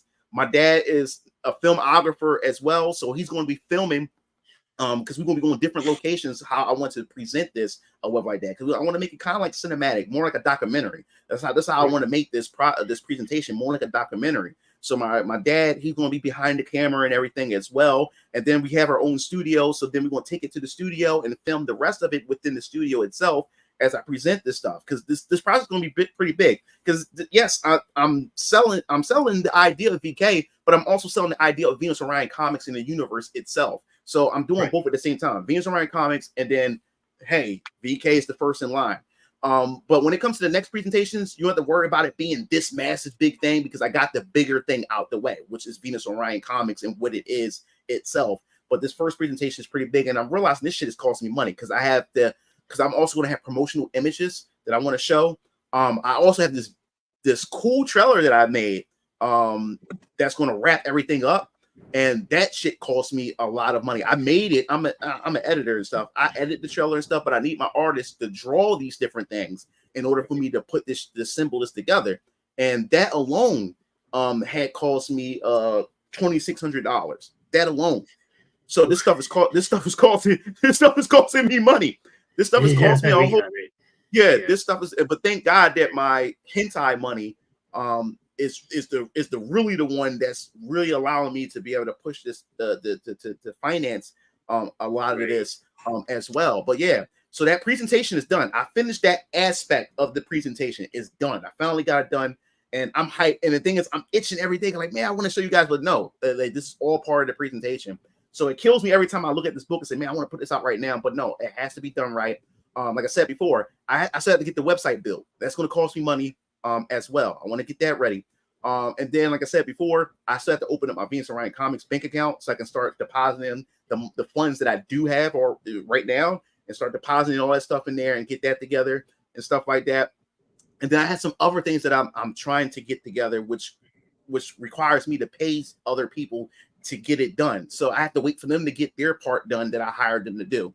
So this stuff is costing me money. It's all about it is right now. It's just money. It's money that's making this process the way it is right now. So once when the book was done in May, and then when I realized the other shit that I needed to get done, I said I ain't gonna get done I'm not gonna get this shit done by September. I said, and I started panicking. I'm like, man, I need to get this. And I said, and then my father said, no, son, you know, like take your time with this. Don't rush this, you know. And when you release it, it was the right time. The time you release it is the time that it was supposed to be released. So that's why I said, you know what, January would be perfect. January 2025. What better way to open up to start the new year, opening and introducing Venus Orion comics and everything. So that's why. That's the whole plan with this. I'm gonna just take my time because each month I'm getting different things, different segments and things done that needs to get done, and things are still getting submitted to me so I can put it together and edit it within the presentation itself. And then, like I said, I still gotta get my brothers are working on the different merchandise.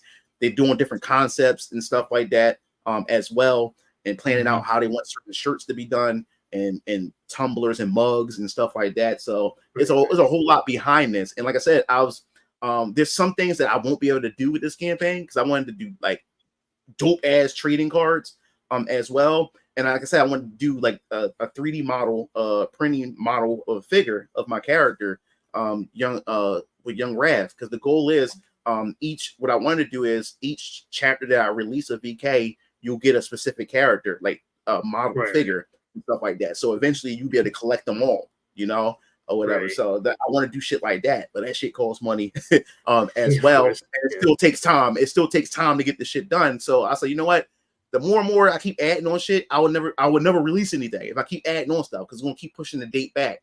So I said, you know what? Let me just the cutoff mark, and whatever ideas that I do have, it will definitely go over to future campaigns. Now, as far as the covers are concerned, the variant covers are only campaign exclusive. You won't be able to get these covers. If you miss out on covers B, C, and D, you won't be able to get these. But base cover will always be available. Like after fulfillment is done, everybody who got a chance to be able to buy it, to pre-order their book and stuff, eventually this base cover will be available for purchase on my online store. So you'll be able to get this, but you won't be able to get any of the other covers. That's it. The covers is only specifically for that campaign, but you will always be able to get the base cover when I release it after fulfillment. Once everybody who pre-order get their copies first, and then this will go on my store, the base cover or whatever. Yes, I was contemplating this one decision. I wasn't sure if I wanted to do digital because I'm afraid of digital because of the whole piracy thing. And everything like that, because you got haters out there, not just haters, but you got people who really don't want to spend the money. They would rather just go out and not support a creator, go out there and pirate it, and then then ruin it for everybody else and stuff like that. And it hurts me and stuff like that. But I took some time and some consideration. I talked to Tyler Carpenter, I talked to a couple other people, and they said, no, man, that's another audience that you could be missing out on potential customers. Because there's some people who live internationally, live overseas, and shipping is crazy. So if you do it, you have digital, and my digital is going to be my digital copy. I decided to go digital, so the digital will be around like $5 or whatever like that. So that you can be able to get the digital of this for $5 or whatever. So yeah. So and plus, you can, and also those who buy the physical will also get a free copy of the digital. So when you get the physical, you also get a copy of the digital as well. You'll already have that package with your purchase and everything. But those who don't want, those who can't or just like digital, you'll be able to get the digital for $5 on its own tier and stuff like that. So when I took that under consideration about this is like it's an entry point for people to be able to get in, to be able to see what the Venus Orion comics universe has to offer. And I was like, you know what, I think I'm willing to take that risk. If people happen to just pirate it, it's no avoiding it. It's like people's going to do what people's going to do. You know what I'm saying? Right. So, but I wanted to get in hands. I wanted to get into as many hands as possible. That's all I really care about. So yes, yep. Okay, so we have a question from Octo Commander. Says, what's the targeted age range? That's a good question. Oh man, you know what? For real, I'm gonna be honest with you guys. It's some gore, it's some fucking gore, and it's some swearing in this. There's no bleeping out of the swearing. Like words like fuck is in here. You know what I'm saying? So I think this is gonna be a little bit graphic for I guess the the younger audience and stuff. I think it's gonna vary. It's gonna vary depending on what book it is or whatever. I haven't really like got it down, but I think it's gonna be more like a mature audience or like a teens to mature, on up or something like that, late teens on up and stuff like that. But yeah, like I'm just warning you right now. Yeah, a head get chopped off on this. You see the bullet wounds and blood coming out and stuff like that, and people swearing. So that's in there.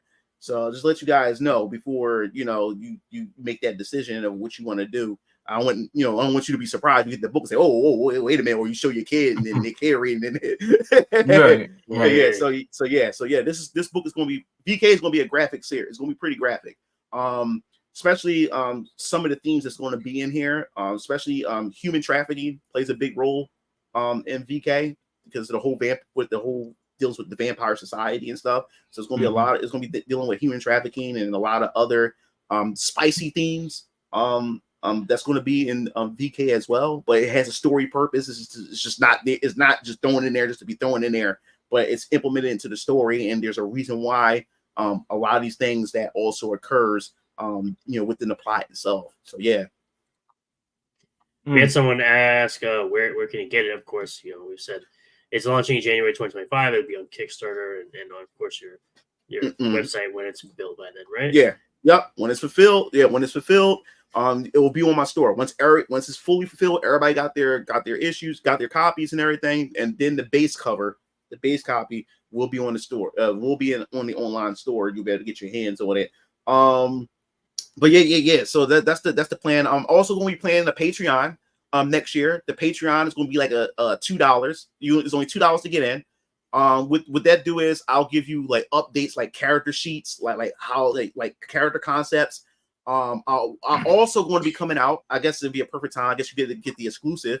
With my Patreon, I'm coming out with a series called the Galexis Report. Now, the Galexis Report is pretty much going to be these news reporters it's going to be like a world building series where these news reporters are going to be reporting the news of certain events or it's going to introduce certain characters. So some of these characters it's going to be quite a while before you see some of these characters. But with the Galexis Reports, it's going to talk about some of these characters, and it's going to talk about certain organizations, certain events that happen. So it's like these news reporters are going to give you some lore building, aspects. And I plan on releasing like 2 pages a month.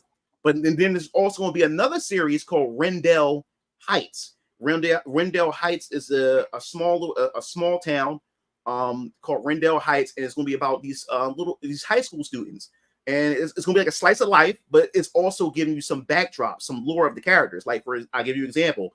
Like the teacher would give them a history report where they have to write about the Civil War that happened 200 years ago. So these teenagers is going to be sitting in their room talking about how they're going to go about talking about the report, and they're going to be dropping lore about the Civil War and what happened and how these how America has split up into guardian states and freedom states. So you'll be able to get a chance to see these characters, get some backstory on these characters, and also get some world building elements. And all that will be on the Patreon, only for $2. So you'll get 2 pages a month from Rendell Heights and 2 pages a month from the Galexis Report.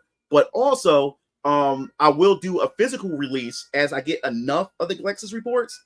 Then I'll physical release the Galexis Report into a book that you will be able to get eventually as well. And plus, it will have additional pages that wasn't released, and it will be specifically for that book or whatever like that. So it'll be worth it. So you'll have extra pages, extra news and information and stuff. So that's the plan for the Patreon. So that's another way you could be able to support me. And I will also do some special releases on the Patreon where they're like limited slots. Like if I do another run of VK or something like that of the first chapter, it may be like a Patreon cover. So those who want like who want to get that, just get the Patreon cover for this chapter or whatever. So there's a couple of things I can be able to do that will also help supplement and help put money into Venus Orion Comics future and everything. So Patreon, expect that next year as well. Okay. Mm-hmm. But Chloe says on the subject of getting people aware being the hardest part, if it helps, I'm interested in trying it out when it comes out. Consider me aware. Now we do have another staple question that comes from Master Homo, of course.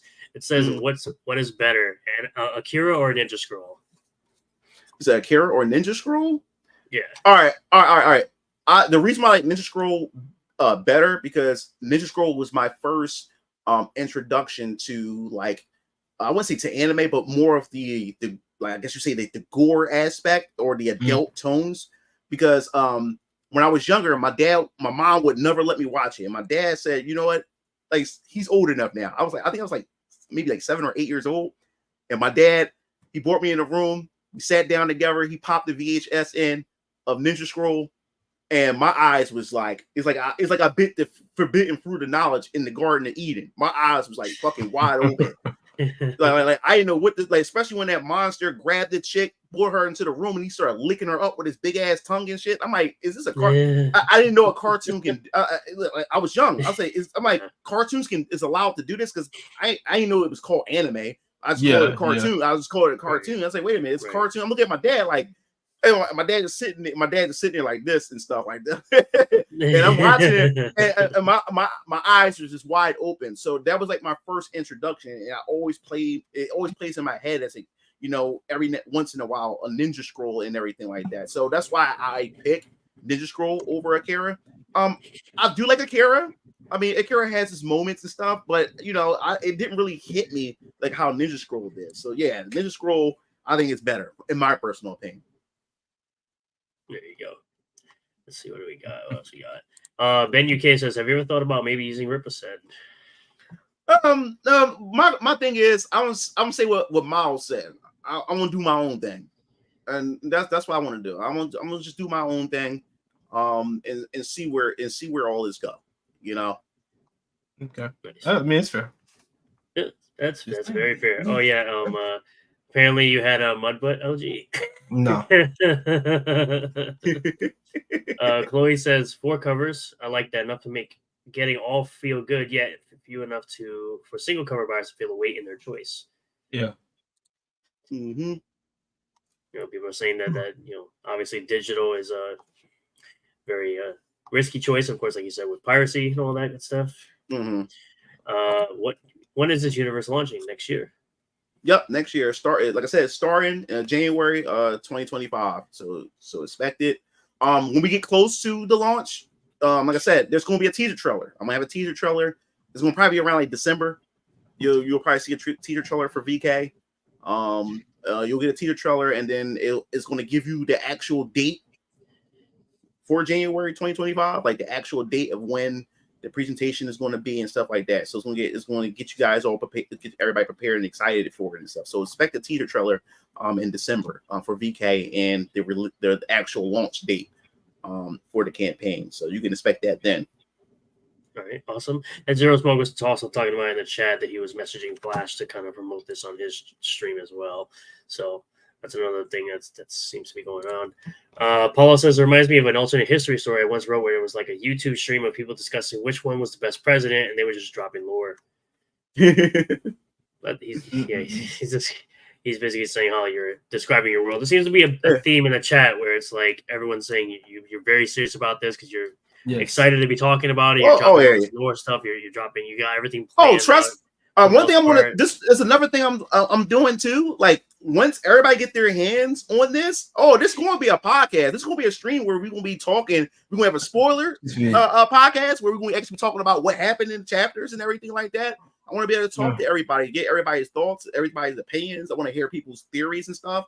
I'm always going to be talking about Venus and Orion comics. Once this launch happens, it's going to be nothing. I don't care. It could be a Mugen TV stream. You're going to be hearing something about Venus and Orion comics. That's how excited I am about this. Like that's all I talk about now. That's all I talk about is Venus and Orion comics. That's what people expect. People expect that someone that's doing their own project to be excited to talk about their own project, not someone else's project constantly. Yeah. Emily Kruger says she loves the art styles of the characters in the new comic book universe. Thanks. Like I said, Jessica, she's amazing. And I would say this, man, like she told me, and I said this to her too. Like she said, like she told me, like she said, Brian, like you've been a blessing to me in my life. And I told her, you've been a blessing to me in my life too. I mean, she lived in the Philippines, and you know, I pay her her worth. I pay her value. Like just because she's from another country, I'm not going to cheat her or anything. No, she's fucking good. You know what I'm saying? And the money that I give her is actually the currency over there. That's a lot over there. So it totally changed her life. It totally changed her life. And we've been doing this for 40 years. No, not 40 years. I mean, for 4 years. And and like I said, I spent $40,000 just on her, just her. All that $40,000 went specifically to her throughout these 4 years. So it did radically change her life. And it changed my life in regards of, it gave me, I start dreaming again.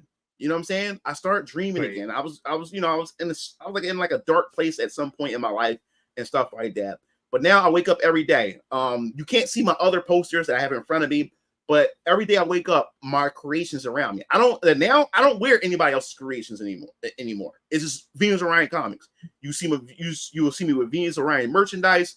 You will see everything Venus Orion. Like I want to rock and represent my brand and everything. And every day when I wake up and see this, it inspires me. It keeps me going. And not only that, man, I just believe in building generational wealth. This is going to go to my daughter, and I plan on having more kids. I like to have a son too.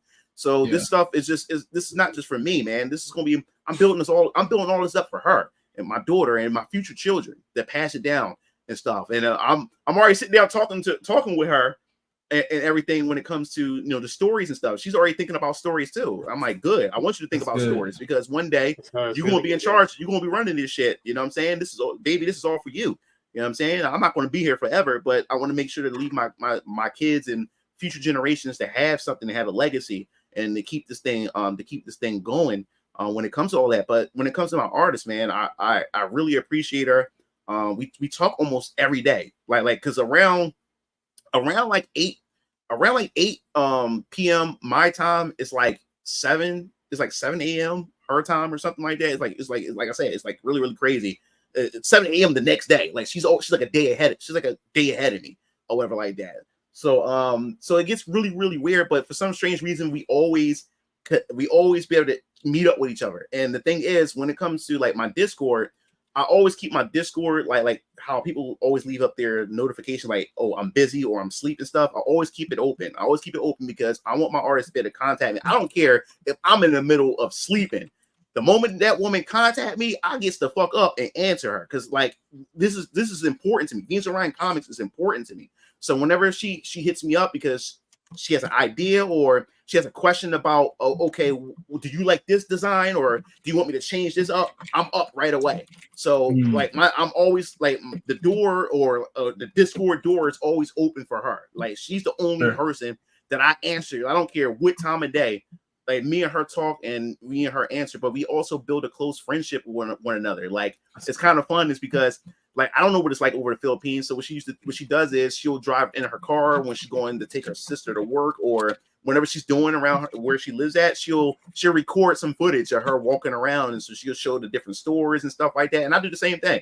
She never been to Philadelphia. She never been to the States. So I do the same thing. I'll show show like Philadelphia, and I send her the footage and everything. But my whole goal is like, if this thing end up blowing up the way it does, the way I hope that I plan it to blow up and everything, I told her, I said, yo, your ass want to come to the States. If I have to pay for it, your ass have to come out, because my dad owns four properties. He has 4 houses. My dad owns 4 houses and stuff like that.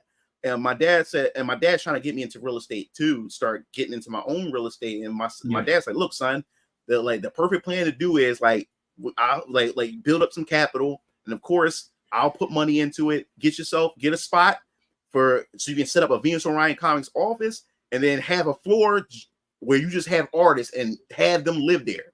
And then you have another floor that you have tenants where they just pay the rent, but you have them artists there, just there. Like they don't have to worry about rent or anything. Just they're there being creative and stuff. So I told my artists, I'm like, yo, like, if this thing happens to blow up really, really big and sometime in the near future, your ass gonna have to come here. Like I have you will have to come live here. I will move you in somewhere. I don't care if you have to move in to live with me. I don't care what it is. She started laughing and stuff like that. and everything. But she said, yeah, I like the idea, you know, if that ever comes to came to be. But yeah, this is all I want to do. I just want to eat, sleep Venus Orion comics. That's all I want to do. That's why I stopped really complaining about the shit that goes on within the industry and with how Hollywood is and stuff like that. I'm like, yo, I'd rather just do the walking rather than just do the talking and stuff. You know, like I tell a lot of people, if you want to be a creative, if you're tired of the shit that's being fed to you and served to you, don't just complain about it. You either go out there, support others who are giving you the content that you're looking for, or you build it your damn self. And I've grown up my whole life, you know, especially, you know, being raised by both my mother and father, more specifically having a father in my life. You know, he taught me that, you know, to do for yourself.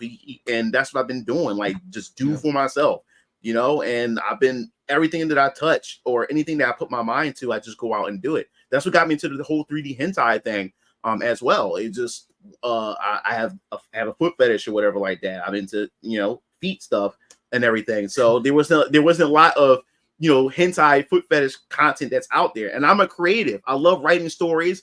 That's why I love Mugen, because I love to create my own fighting games. I love RPGs, so I got RPG Maker. Love creating my own RPGs. Once I found out that there was a software allowing me to create my own hentai, I'm like, oh, why the fuck not? Let me create my own hentai Let me now. do my thing. Yeah. Let me do my thing. So, yeah, and I know that in the 3D hentai space, there's really not a lot of foot fetish content, and when there is, the animation is kind of shitty because a lot of people are not really into feet and stuff like that. So it's just something they just do and just make just to put out there and stuff. And as I think I told LG before, like this one artist, or I wanted to pay him to do a commission, a Juri Han foot job animation, and he's pretty much saying, ew, I'm not into feet, this, that, and the third. And then he pretty much put me on display, put me on blast, you know, on Twitter in front of his audience, and I was getting clowned for it, you know, like foot fetish guys are weird, this, that, and third. So I got put on blast. And this is a content creator, and this was like years ago. And this was a person that I looked up to as far as this art is concerned, make great art of like that. And once that person did that to me, you know, I felt some type of way about that. I said, fuck it. If this person won't do it, I'll do it my damn self. So if you really want to do something, you take the time to figure out how to do it. And that's how I end up creating, you know, 3D hentai beauties. And I've been doing it since 2014. I've been doing it since 2014.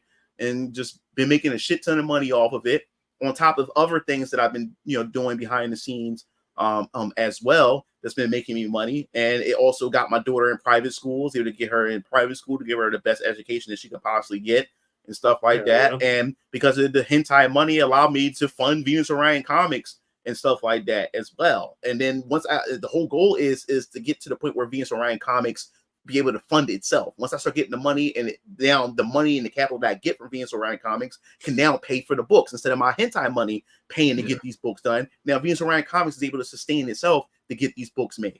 So, and that also free up a lot of capital for me to take and put into other business ventures that I can't announce yet because I have other things that I'm planning or whatever like that. Business ventures that I'm going into. So yeah, man, like it's all about, if you want to do something, you know, or you're tired of something being done, you have to do it your damn self or support others who will provide what you're looking for. And that's what I decided to do. I decided to say, you know what, I'm tired of this shit. You know, obviously I'm not a target audience or the demographic and stuff, and I'm gonna just create my own shit. And even though you've been a part of the audience for a minute, that's the crazy part. I think that's where the frustration comes from with a lot of people right now. Is that people are frustrated that some of these people that have been doing this for a minute, that's been involved with this for a minute, now all of a sudden they're realizing that, hey, look, I'm the one with the money. I'm the one that's been supporting this for years. Now all of a sudden, this is like, I'm no longer the target audience. And there's a difference between things changing and, you know, people that are just doing what's happening right now. And I get it. Like I've had this talk with Disparity about it, because I agree with it. Like sometimes, it is better to have action, but there are some people, like I always tell people too, you also have, there's a space for people, to make space to have that concern, to voice your concern, because it is frustrating. Yeah. You know what I'm saying? That's why you made that's why you made your videos. That's why I talk the stuff that I talk, because this stuff is annoying. Yeah, it definitely is. That's annoying. Like for real. How are you gonna sit up here and tell me I'm a fan of this stuff, and you want to sit up here and tell me I'm no longer important because of what? Like, Yeah, exactly. And it's crazy. The people that these people are trying to cater to literally don't have the money. Don't have the money, or most of the time they don't really exist. They don't really fucking exist. They don't really fucking exist. Exactly. So that's what really pushed me more over to it. And I was like, you know what? Is either do or die, now or never. Just do it. Don't be afraid anymore. I think a lot of people have a lot of potential, but so afraid of the unknown. They don't know. They're so afraid. What if it fails? You don't know. You got to go out there and give it a try. It's not, and things like we're the hardest critics of ourselves. So we constantly criticize ourselves and put down what we do. But it's not really up for you to judge. You got to put it out there and let the audience, let the people decide whether or not it's good. Because there's things out there to me that I find like, yo, this joint is trash. But there's a crowd out there that really loves it. But I can't take that away. That person found their audience. They found their niche. You know what I'm saying? So I'm like, yo, if this person can be successful and found their niche, then why can't I find my niche? Why can't I find and build my own audience? You know what I'm saying? And it's all about if you believe in what you're working on. And the thing that really frustrates me right now is we live right now. What's going on too is, and a lot of people try to group me in there too. It seems like a lot of content creators are now coming out with comic books, you know, and a lot of people, and there's a lot of people who gets upset at that. Like, yo, like there's a lot of grifting going on now. Everybody want to do books, and it kind of get me mad because I have been working on this for the past 4 years, and now as I'm working on it behind the scenes, all these content creators, everybody's coming out with a comic book. Everybody's doing a book. Everybody's doing a book. So I remember when I first announced me on Orion, I said, "Oh, look at this! Another content creator showing off some books." And I'm like, no, I'm like, no, I've been working on this shit for years and stuff. That's what kind of frustrates me. It is frustrating. It is. A lot of people do that. Like, but see, certain people, like honestly, but then that's because what's happening is you're busy working. You're busy working. That's what that is, and you found something that, and it sucks sometimes. You think you're the only one doing it, and then you realize, oh well, everybody, there's other people that are doing it. But here's the thing, and that's why, like when you mentioned earlier, the people that you got advice from and that you look up to, those are the people. There's a lot of people right now that's saying all of that other stuff. Like literally, I was looking at a post before we went live, how somebody was complaining about, oh well, all this stuff and all these people doing comics, and I'm like, the people that are complaining about certain comics, they're not putting out. Yeah, they're not, and they're not okay. And I don't want to go into too much into that because I know that's not the scope of this conversation. But like, there are people out here who are literally grifting,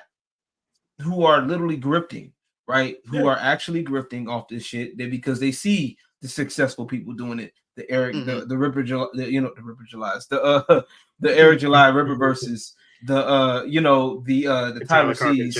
The Tyler Carpenter's Project Meiosis, Iconic Comics, all of them came in. Not Kamen Rider, Kamen America. Yeah, Kamen America. Yep, Kamen America. Yeah, which I got a copy of that too. Awesome. You know what I'm saying? July Lord. See, yeah. But you got stuff like that. People that are actually doing stuff, and it what this does is. There's two responses to this shit, right? Is you got people that are either trying to do what they can to tear down these successful people, right? And because these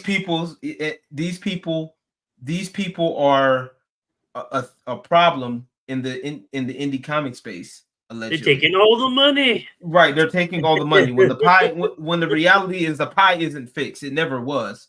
It's just that these people don't have the creativity, which leads in the problem. Or instead of them, buckling down and getting the work done, and putting the work out. You know what I'm saying? Right. A lot of these people can, if they at least get their stuff out and continuously to work on their stuff, they would be in a better position. You know what I'm saying? And it's sad that we have people right now that live, and I think me and you talked about it one time at one point, Mugen. Where you was kind of like nervous about, like, you saw the stuff that was happening with Eric, and you like, nah, you kind of didn't want that to happen to you. I'm like, look, bro, at the end of the day, as long as you put out, you do what you set out to do, you know, that's going to pretty much happen regardless. You kind of mentioned that earlier. You got people that are just trolling and they don't really give a shit. And especially after you mentioned, you mentioned positive about Eric July, you probably going to get a little bit more of that. Because they're gonna. You can't say anything about positive or Eric about anything. And then when you call out their hypocrisy, they call you a ball licker and all sort of bullshit. It's exactly. And like I said, but then they over here making fake tweets about Eric July and taking shit out of context about myself, Renown Zero and anybody else. That I'm like, they can eat a dick, right? That's just the way I see it. Eat a dick, because they have nothing. They have nothing.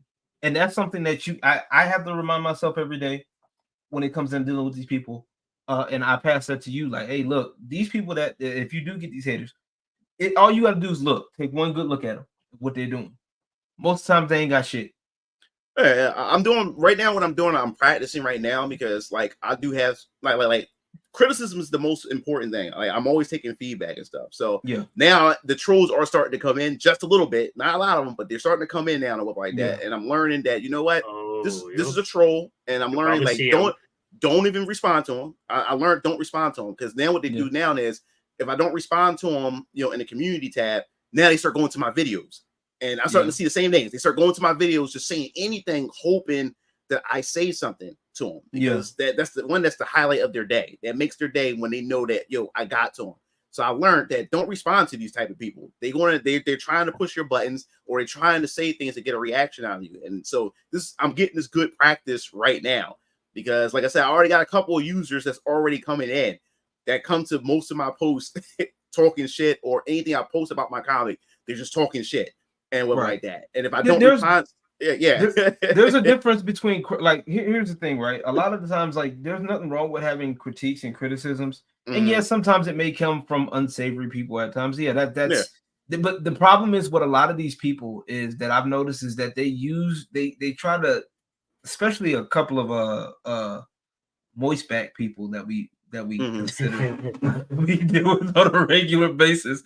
What they try to do is they'll try to switch out between the bad faith and then the criticism, and then mix with a little bit of victim mentality. So the very second you try to, that right there, what he put up right there, right? So the very second you do, like, no, that stuff. There's a difference between people like critiquing and then lying on you. You know what I'm saying? And making up shit. And that's the thing that I attack right there is the blatant lie. You know what I'm saying? And having and knowing that. And then also too, you have a community, when you do have a community that will stand up for you when you build your stuff. And when people say, oh, well, Mugen doesn't deliver on his books, somebody can say, no, bro, like, chill the fuck out. He does. Like, I got my book. The fuck? Like, you know what I'm saying? Or, hey, no, if it didn't. That's like, that's kind of like how they try to go after Hero Dark, and I'm just like, you're like, oh, nobody buys your stuff. I'm like, well, here it is. It's right here in my hand. I got one. What you talking about? Right, exactly. So, like, I mean, sometimes, not giving them. A lot of people like to try to do that high route thing. The whole that's the first thing a lot of people will say. Well, to try to go the high route, but I 9 times out of 10, that's why I be like looking at people and they be bullshitting, because the same people that tell you to go the high route be the same ones arguing with them in the trenches. You feel me? Right. Let's not play that. Right here. It'd be the comment right here. At this point, I just ignore them 90% of the time. Most have shown themselves to be people with no stance that don't even mean what they say. Exactly. I saw one the other day that said, I looked at the profile and it was like created August 2024. I'm like, bro. Nah, I'm good. I don't respond to burner accounts. As soon as I see like it's the same month, I'm just like blocked. Like, I don't deal with that no more. It's just and just create more, and I'll just keep blocking it. It's all good. But the thing is, like, I'm trying to grasp, like, why do people go out their way to do that? You spend all your time to set up a new account, a new email address, or whatever you do, just to go on there, just to antagonize. Really, like, I just don't get it. I really don't. Ain't got nothing going on. That's all it is. I don't get it at all. It's just like this right here. Most of the time, those people will create rules only that apply to them. Right? Well, they don't apply to you. Sorry, only apply to you. Yeah, It's like what I did. It's like what I did today when people were like, "Oh, Eric's, Eric's selling these old things as CGC," and I'm like, "Well, this person over here is literally doing the same thing, but I haven't seen you say shit about that." Yeah, And no, just but it's okay when they do it. It's all right. It's all right when they do it, but like I said, they create standards that they themselves don't live up to, and they do that to try to get you off your shit. You know what I'm saying? And they try to make sure you don't succeed. And then when you do succeed, it's like, oh, once again, we could put all these other successful creators in the box schools. What they did was when one person got successful, or it won't be successful. Okay, well then they got successful. Then the next one won't be a success. Next one becomes a success. Oh well, he kind of cheated to get this success back here on number 2. So the next one isn't going to be success. The number 3s are kind of good. You know what I'm saying? So like once you get your people in, like the people that'll be in there, they'll be in there. You know what I'm saying? Yeah. And some people it hits more than others. Oh yeah, most definitely. I think in the case with Eric, it hit more because the way Eric was online at one point. But yeah, go ahead and read that comment. It's just like this. The Sonic Sisters made some raunchy horror films a decade ago. One of Eric July's haters, who supposedly was a fan of him before, because his attitude is what changed her mind, attacked them over morality. Turns out they were into some bestiality fan fiction themselves. Hypocrisy. Exactly. Yep, some Inuyasha fanfic. Yeah, some Inuyasha fanfic of a demon dog, having relations with a minor. Yeah, some Courage the Cowardly Dog action going on there. Huh? The things I do for love, huh? Remember? And also as a creator too, I always keep in mind like, yo, this is my vision, and I'm not gonna let people come in and dictate how I should, how I should approach my vision, because I already got some people who would leave comments saying like, I don't have enough black characters. I'm already getting it already. Then you have some people, and that's what I said, like, you can't satisfy everybody, because I had some people saying that my female characters are too safe, and then you got other people coming in saying that I'm over sexualizing my female characters. Like I can't. You can't satisfy. You can just tell each one of them it's my universe. And exactly. Do what I want. Exactly. Do what I want. Do what the hell I want. Like. So that's the thing. Like I have a vision, and if you like my vision, welcome on board. If you don't, I'm sorry that it didn't appeal to you. Hopefully you come back again and everything. He said you don't have enough hobo characters. I love Master Hobo. He's supposed to be making content next year, so it's gonna be fun. Oh, awesome! Gonna get some people saying only white supremacists support your book. Yeah. I'm ready with them. They'd be like, "Hey, look, them white supremacists got money. Your black ass broke." Those comments, F you. I do what I want. Yeah. Also, Moog, I have my share of weirdos. If they cry their characters are too sexualized, they can get the fuck out. You can get the fuck. The blackface of white supremacy. Oh man. Ezekiel Draybon. I hope I said that right. Hezekiah. Yeah. Hezekiah. Okay. Hezekiah Draybon reminds me of a mix between Cloud from Final Fantasy VII and Dante from Devil May Cry. The character design slaps, and his backstory isn't. Oh my god, yo! I like how he picked up some things. Yes, Cloud was an inspiration to his design. Hezekiah Draybon. I'm glad you picked that up. I don't really play Devil May Cry, or like I'm not really into the Devil May Cry series. I respect it. It's a good series. I know that for a fact. But so I wasn't really looking for Dante as an inspiration, but it just happened to go in there with the mix because he's a vampire slayer or whatever like that. But yes, Hezekiah is definitely one of the inspirations. Cloud was definitely one of the inspirations for Hezekiah. And you'll see some homages. You'll see some of that inspiration flow through in the book as well of VK. I'm glad it's dope that she picked up on that. And no one ever mentioned Cloud. Every person that talks about young Raph or Hezekiah Draybon, they always point out the outfit. It reminds them of Kirito from Sword Art online. Sort of online. Yeah. Now this is the thing. This is I guess it's another tidbit I can share because this is stuff that I was planning to share with my audience and stuff. Where I get my inspiration for costumes and outfits, Young Rav's outfits. I pretty much went to looked on Hot Topic and I typed and looked at goth images and stuff like that of outfits. And me and my artist saw an outfit that kind of looked like this jacket, kinda. And then she went in there, and then she came in and just added her flair to it and everything.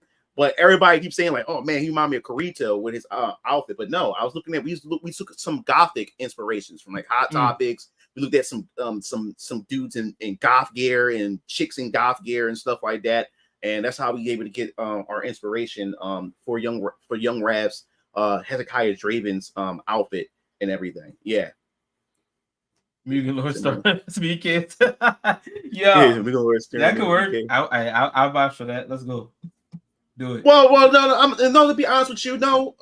Also, of course, you can see with the hair and everything that I did took some inspiration from myself and put because this is the starter franchise that introduced the Venus Orion Comics universe and stuff like that.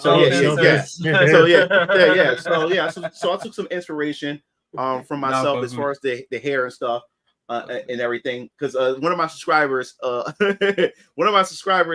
that he said, "Oh, that's MugenLord, this, that, and the third." I was like, I said, "Oh, you got me," or whatever like that. But yes, so that's what essentially where that inspiration came from, a mixture of Cloud as far as the hair and stuff like that I got from, of course, myself and everything like that. But there's a lot of complexity with the Draven brothers, which I can't wait for you guys. Dude, I have written an outline of how, because this is going to be the Draven arc for VK. It's going to be focusing on the Draven brothers because this is going to be an ongoing series, but right now it's just focusing about the Draven brothers. And I already have an outline of where I want this series with the Draven arc to go. I've been behind this for 4 years. So I've been writing outlines of where I want to go, what characters are going to pop up, and where this. So I pretty much have a clue how this is going to end, how the Draven arc is going to end. I already have an idea of how it's going to end, and where the climactic battle is going to take place, and how the Draven arc is going to wrap up. I already planned all that ahead. So it's just me just filling in the things I need to fill in as I'm doing each chapter as I'm going through and stuff. But like I said, each arc is going to be 10 chapters. So the first chapter. The first arc is 10 chapters and everything. So so after those 10 chapters, then I'll release volume 1. So it's gonna be a thicker book that's gonna have all the chapters in it and stuff. So and everything. Of course, it's gonna have some extra goodies that's gonna be part of it.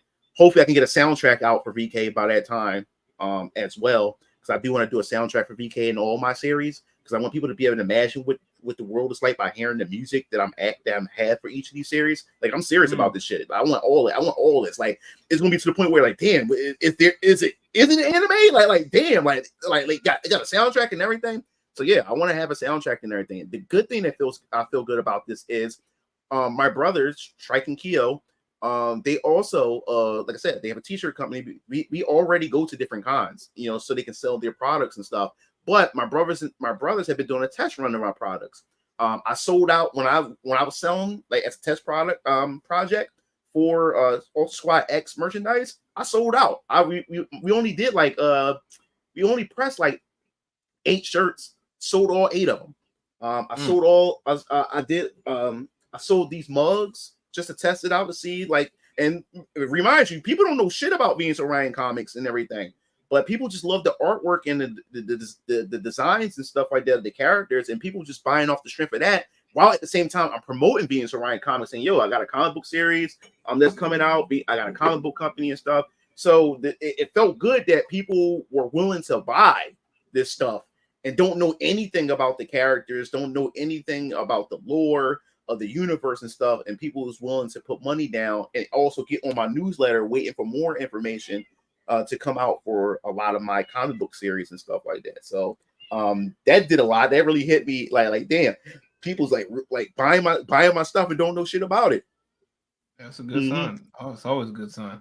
Yeah, Hero Dark Deck says you got to get your brother's company for those t-shirts. Oh yeah. I definitely will post a link. Give y'all guys a link. I can put in our chat thing. Yeah. We need links. Master So- Level says, does Mugen like Castlevania?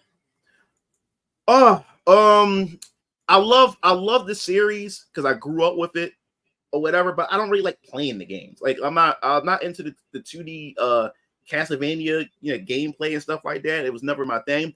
But my brothers own, especially my dad, own all of them. So every time I used to play, I just sit down and watch them. I do love the characters and everything, but I was really never a fan of like playing them. I just love spectating them and stuff like that. And I also like to read the lores of the Castlevania series and stuff like that as well. But I never really play them like that. Which is crazy because you're a giant RPG guy. And Oh yeah, a lot of yeah, them but are RPGs. yeah. But I was never into the 2D side scroller thing aspect to and gameplay to Castlevania. It just never pulled me in. Fair enough. I did get the one. It was a polyester gift from my high school back then when I was in 12. It was my senior year. I had got the it was the PS2 version. It was the PS2 Castlevania. It was the 3D Castlevania game. Right. I can't remember the name of that one. Is either Lament of Innocence or Curse of Darkness? Yeah. He has the main character, of course, had white hair. He has a whip. It was in 3D. Yeah, that's not Lament of Innocence. Yeah. Yeah. I had that Limited one. Innocence or Curse of Dark. Yeah, because I remember playing Curse of Darkness at one point when I was younger, and then I had that one. Yeah, I had that one. It was a polyester gift that this chick got me, and because she didn't know nothing about video games, so when she had happened to got my name in Castlevania and stuff like that, and which one I wanted, she was looking for it and stuff, and you couldn't find that game brand new anywhere. Like you could not find it anywhere. So she had found a used one, and then when I got it, I got it the day before we left for Christmas break or whatever like that. I got the game, went home, and I was only like 2 hours in, and the disc was bad. It was scratches and stuff. And the game, when I get to a certain point in the game, it would freeze, and I couldn't progress. It would just keep freezing at that point in the game. So I had a polyester gift that just didn't fucking work and shit like that. So that was the only Castlevania that I had that I was really liking where it was going, but couldn't really do anything with it. It was just a bad copy of the game. It's a used one. So. Makes sense. Fair enough. Garfield's Was Our Adventure says, who does MugenLord think is the hottest character in fiction? Man, that's a loaded question. It's so many characters. I can't even pick which one. Oh man, I love me some Juri Han. I love Motoko, which is from Ghost in the Shell. I love me some Tifa. Mm-hmm. I love Scarlet from Final Fantasy VII, from the Shimra chick. Man, I can't really. I would have to make a list. I love me some Jill Valentine. Jill Valentine. All right, let me tell you about my waifus for a second. Which ones they really got me going as a young kid. The first video game waifu of mine was of course Chun-Li. She was my first introduction to Street Fighter, and it was a female character in a fighting game, and I was in love with Chun-Li, and plus that also gave me this love for Chinese women at that time, over like that, because of Chun-Li.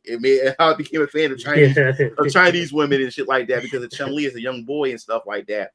And then I don't know what it was, man, when PlayStation 1 came out, and when they first released, I had the original copy, still got it. When PlayStation 1 boxes like this fucking big and shit, Resident Evil 1, and to this day, the live action cast members of Resident Evil is still, for me, the OGs. It will always be the canon versions of these Resident Evil characters. And I remember in the live action Resident Evil opening for the first game, they introduced the characters, and oh my god, when they showed me Jill Valentine, she's like the girl next door. I think when that game came out, I think I was 10 years old. I think I was 10 years old when that game came out. I think I was I think I was 9 or 10 years old when Resident Evil 1 came out.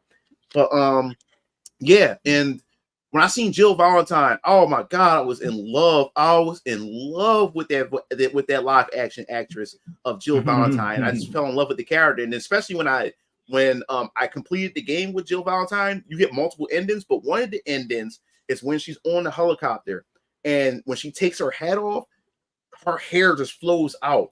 And oh my god, I was just in love as a young boy I was just in love with her or whatever like Yeah. that. And so Jill had so I guess you would say Jill would be like, I guess my number one, because that had done so much to me as a young boy growing up into video games and stuff like that. And so Jill's like my number one waifu at that time and everything. So she's always like one of my top female characters. I actually did a waifu tier list 2 years ago. I did a live stream where everybody came in and see how I tier list all my favorite waifus and stuff.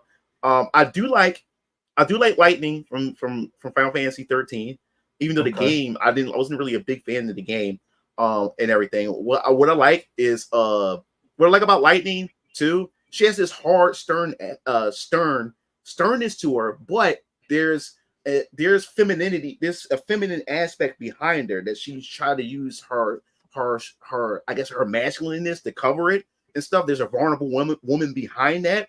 And I think that's what I found. I like some women in real life that I meet like that, where she tries to act hard, but behind that is actually a delicate woman underneath there. And then I love the fact I love the challenge where I'm able to peel that off of her, where she opens up that exterior of her or what like that, because now it shows that she trusts me. She's allowed to show that feminine side of her or like that, because of whatever it was that made her become that, is like when she's around me, she's able to actually show who she really is. So I kind of get that from Lightning, and when there's certain aspects where there is a feminine woman, this despite how cold she can be at times and stuff like that. And she also has that nurturing thing about her too when it comes to the team. She's like the mother hen of the party, Lightning as well. So that's another thing that I like about that character and everything. Besides how the female character looks, I think that's what a lot of people try to conflate. You know, you're just some horny person who, you know, when you see a 3D girl or a fictional character, you're just horny. No, we love these characters. We love these female characters, not just because of how they look physically. There's a lot behind these characters that you can peel off, and that's what I like. Despite me not really liking Final Fantasy 13, I like the cast members, and I love Lightning as a character. So yeah, she's one of my other favorite waifus too. And then also Julia Chang from Tekken 3. She's another one of my favorite characters. And I think I like these Tekken 7 iteration of her, because she went from like a planet a Native American or a planet life preserver, and then she became a wrestler, and then in Tekken 7 she became a content creator. And I remember I said on my she became a streamer and a content creator, and I say, but she was still a protector of the But she was streaming to do it that way. Yeah. So I was like, I was like, yo, that's the kind of girl I would date. Like she's in the same, she does the same thing that I'm doing as far as like streaming, content creation, and stuff like that, and everything. And I was like, she has that girl next door vibe and feel to her, and she's fun. Like, you know what I'm saying? So that was another character that really stuck out to me. 2B, I like 2B from Nier Automata. And here's the funny thing about 2B, like everybody got hyped and said, "Oh man, like waifu, this, that, and the other." And believe it or not, I never understood the draw to 2B at first, because I was never a fan of Nier, because my brother had the original Nier on PlayStation 3. That game was ass. I used to watch my brother play. I said, this game is trash. But what happened was, when they announced Nier Automata and I saw the trailer to it, I was like, this character, the game looks kind of weird. And why do the main characters look like dolls? They don't look human. They have no life to them and stuff. And then they have the bandages that cover their face, so you really can't see who they are. And I was like, and I used to see a lot of people just talk about 2B. Oh man, waifu this and this and that. I'm like, I said personally, I don't see the draw. But my brother, Keel Lancer, he had bought the game because he's a Nier fan. And he's like, bro, you got to get this game. This is a good game. Great story, great gameplay and everything. So I was like, all right. So I ended up buying the game. I bid. So I bought the game, and he wasn't lying. The game just drew me right in, start playing it. And then I started, seeing the interaction with 2B. And what I love about 2B too is with the creator that did with the character, if you let her walk slow, she has this nice strut. Is very strong, very confident. Yeah. It's very confident. Like, she's very confident the way she strut. And you see her hips switch left and right and stuff. And she walks with confidence. She walks with attention and everything like that. And I said, okay. And then that's when we get to this one segment where she loses her skirt. So now you just see her without the skirt. I said, "Oh, this is what everybody talking about. This is what everybody's talking about." I'm like, "This is what everybody talking about." I'm like, "God damn." So I was like, "All right, I see what everybody talking about. I see why everybody like this damn character and shit like that." I like her too now. I see why. I see why now. But man, I fell in love with the world. I fell in love with the characters. And then the game has multiple playthroughs, so you can be able to actually unlock and to get the full picture, the full scope of the story. Man, it was one of the best games of its time, of that generation and stuff like that. So yeah, I ended up liking 2B, and then once that happened, once resources came out for the 3D hentai community, once they released the outfits and the clothing and stuff, I made my own 2B and I started creating 2B like foot job videos and content. Boy, I know they would love that, boy. I know they would love that. Yeah, I started making all kinds of stuff for my audience, and that shit started making money. I was like, yeah, there we go. So yeah, man. Garpo says Lady D from Resi. I think Resi 8. Oh yeah, Resi 8. And no, she's another one too. And I also made a hentai of her as well, which is still I made that it's going on 2 years. Still a top seller in my 3D hentai catalog that I had. I made a movie about her, and I made some additional daughters for her as well in that series and everything. I had fun with the voice actresses and the voice actors who did the voice work for Lady D and the daughters and the submissive slave and stuff that that was in that film, and it's still a top seller right now to this day. So Lady D, that's MILF material right there. That's cougar material right there. I seen better. Like Lady D was kind of generic to me, but I liked like I said, Bayonetta was another one. Was so funny. Bayonetta is hot, but I don't know. Bayonetta's not on my list. I don't know why. But Bayonetta is not a go-to for me. I mean, Bayonetta's a go-to just because of how she act. Well, one, if she were alive today, or if she was a real thing today, she would be technically considered a feminist, but she would be more like the second wave. Yeah, I think. I want to say second wave feminist, like around about the 1960s. I think. Okay. If I'm thinking right, because she looks like a mixture of, I want to say she looks like, she kind of gives off like that older vibes, especially with the accent. You know what I'm saying? Like her accent, her distinguished kind of like, but you knew she was one of the night walkers, if you knew what I meant. But you paid a pretty penny for that one. That was worth it. You paying some money. You coming off some money for her, but matter of fact, no. She was the fucking madam. And if you like she asked you, she was the one who bring the women to you, and she just pick which one, and you said no, fuck them, I want you. You came with a price, like she came with a price though. Because she wasn't playing. She wasn't playing. She wasn't gonna waste her time on you, like if you wasn't about that bread. You know what I'm saying? Somebody mentioned Taki. Taki's a good one. I know a lot of people love Ivy though. Everybody. Ivy. Yeah, and for some reason, Ivy. Did I have Ivy? I think I did have Ivy on my. I think I do have Ivy on my waifu list. Yeah, she's like I said, Ivy. She's hot, but she's the type of chick. Like I said, she's the one that give out them services too. Like you. You gonna constantly be kneeling. You gonna be kneeling and peeling out that bread to her. You know what I'm saying? Like, right. And look, I know a few people that probably wouldn't mind it either. Oh yeah, exactly. Yep. I know a few people that would not care. Since Dragon Ball was many people's first anime, does that make Bulma the first waifu?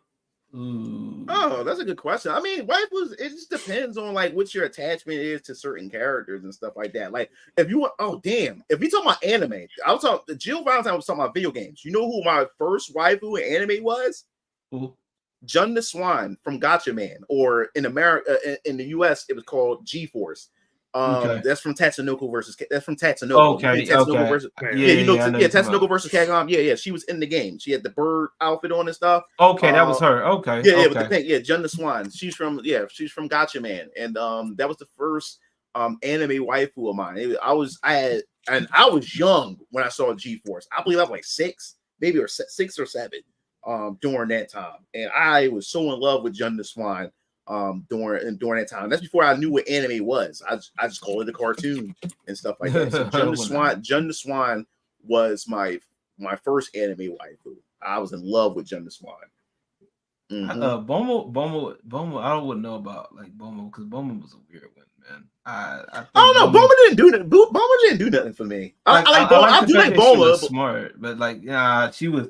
Now, when I got little and I realized that she was sitting there thoughting it out, boy. Ooh, no, but for me, Boma was just annoying for me. Like she was. Yeah, that too. She was just annoying as hell. Yeah, there she is, Jun the Swan. She was. Yep, I was like 6 or 7 years old. That's when I first got Cartoon Network. My parents had bought us cable. And they used to come on every Saturday morning, early in the morning, around like 8 a.m. G-Force. And oh man, I was in love with Jun the Swan. Like very cute. Right? It was very cute. It was Boots. No, let me see. Boots. Man. Speaking of Boots, I think like where my fetish kicked in, the first time my fetish kicked in was Batman Return? Michelle Pfeiffer, Catwoman, when she was in the latex and everything. That was the first time, and this is another funny thing. That was my first time I experienced erection as a kid. Was Batman Return? No, I'm being honest. Like no, hey, I feel it. I like that. Michelle Pfeiffer. It was the first. I didn't know what it was. I did not know what an erection. Like I didn't know what I was feeling, but I remember that it was that scene. I remember clear as day. I still remember that vivid in my head. It was that scene where when Penguin was downstairs and he was running for mayor, and he was talking to everybody in his campaign. And when he went upstairs and when he came into the room, Catwoman, Michelle Pfeiffer, she was laying on the bed with the cat or whatever like that. There you go. That scene right there. And my God, when my God, when I seen her and the way she was like. The way she was like moving, she was moving in an erotic, sensual way on the bed. Right. I got excited as a kid, and I got excited, and like I didn't know what it was. I got really excited, and I didn't know what the hell I was feeling. And then when Penguin walked over to her, and while she was talking, she put her boot on his chest because he was trying to get closer. He was trying to be a perv, and that just turned me on as a little kid, as a little boy. And Michelle, I think like Michelle Pfeiffer, like no matter how old that she get as a woman. She's still that young woman in my head because she was the first one that gave me that experience. And I guess that's how I got into the whole latex and the boots and that whole fetish thing came. It was that. And I was a young boy at that time. That shit crazy. That shit crazy. That shit crazy. It'd be like that, boy. I know it. It'd be like that, man. That shit funny as hell. Yep. That was funny. That shit was hilarious. I can't. How do you feel about Haley from the First Descendant? Oh shit! Well, first a good question. I only played the beta. I still haven't installed it yet on my Xbox. Like now that it's out, I played the beta. Which one was Haley again? Was it the one with the ice, or which one is Haley? We're going about to pull it up right now. Zero's about to pull it up. I'm about to find it. Yeah. Which one's that? Because Velby is the one I want to unlock. It's just a short tomboy. The girl with the short the tomboy. She is so adorable, so cute, and thick as hell too. Velby's on my list of waifus now, and I think Velby has water powers. I think people are all about Bunny right now, man. No, everybody's making a big fuss over her, like Bunny, but Bunny's not my go-to. Velby, and I think Haley's the one with the ice powers, or she's a new character. I know when you pick a character, I picked the chick with the ice powers. She was my first pick, and I think I want to run with her again when I start the game. When I get a chance or whatever. But yeah, man, Velby is which one is this one? Is she new? Is she new? I'm not sure. So yeah. Oh, okay. She's new. She's the ice. She's the ice one. I think somebody took a picture of her with an ice one sometime. I gotta find it. Oh yeah. She's new. She must be new. Like I said, I haven't kept up with any of the stuff that's going with the First Descendant. Like I said, that's another thing that I'm having an issue with as a content creator now. Venus Orion Comics take up so much of my time, which I don't mind. I love Venus Orion Comics, where that I'm working on it so much, I don't really make time to play any like video games. Like I still, like I said, I got so many games that's like still in the plastic that I have yet to open. My backlog is fucking like ridiculous. That's how I'm feeling when I started doing YouTube stuff. Yeah. And on top of doing you, I have so many communities to appease to. I have a YouTube community. Then I have a big 3D hentai community. And then I'm working on Venus Orion Comics, which is eventually going to manifest into its own community. So I have a hard time trying to juggle everything while trying to like find time to fit in some video games and stuff, you know? So I do want to get into some First Descendant. I do also want to get into Zenless Zone Zero as well. Because Hulioverse back during the beta, they gave me access to that too, which I thank them for that. And I still have yet to, now that it's out, I still have yet to install it and anything. So who's this? That's Bunny, right? That's Bunny. Yeah, that's the Bunny. Yeah. Yeah. It's crazy how people just like are mad at this in the West, bro. That's fucking crazy, bro. Yeah, because we allowed it to get to this point, man. We allowed them to hijack this shit. Yeah, because this was never an issue back then growing up. Like you never once thought about, you know, the depiction of female characters or representation. You never thought about any of those things. You just played the fucking game, and everybody came together with the same common interest, the fucking game itself. And you just talked about why you love the characters, why you love the world and the story and stuff like that. And if you didn't like it, you talked about why you didn't like it or the issues that you had. And all of that stuff, and it was just it. That was it. Yeah, exactly. And when you didn't like something, it was never a discussion because of lack of representation or how female characters are depicted. That was never in a discussion.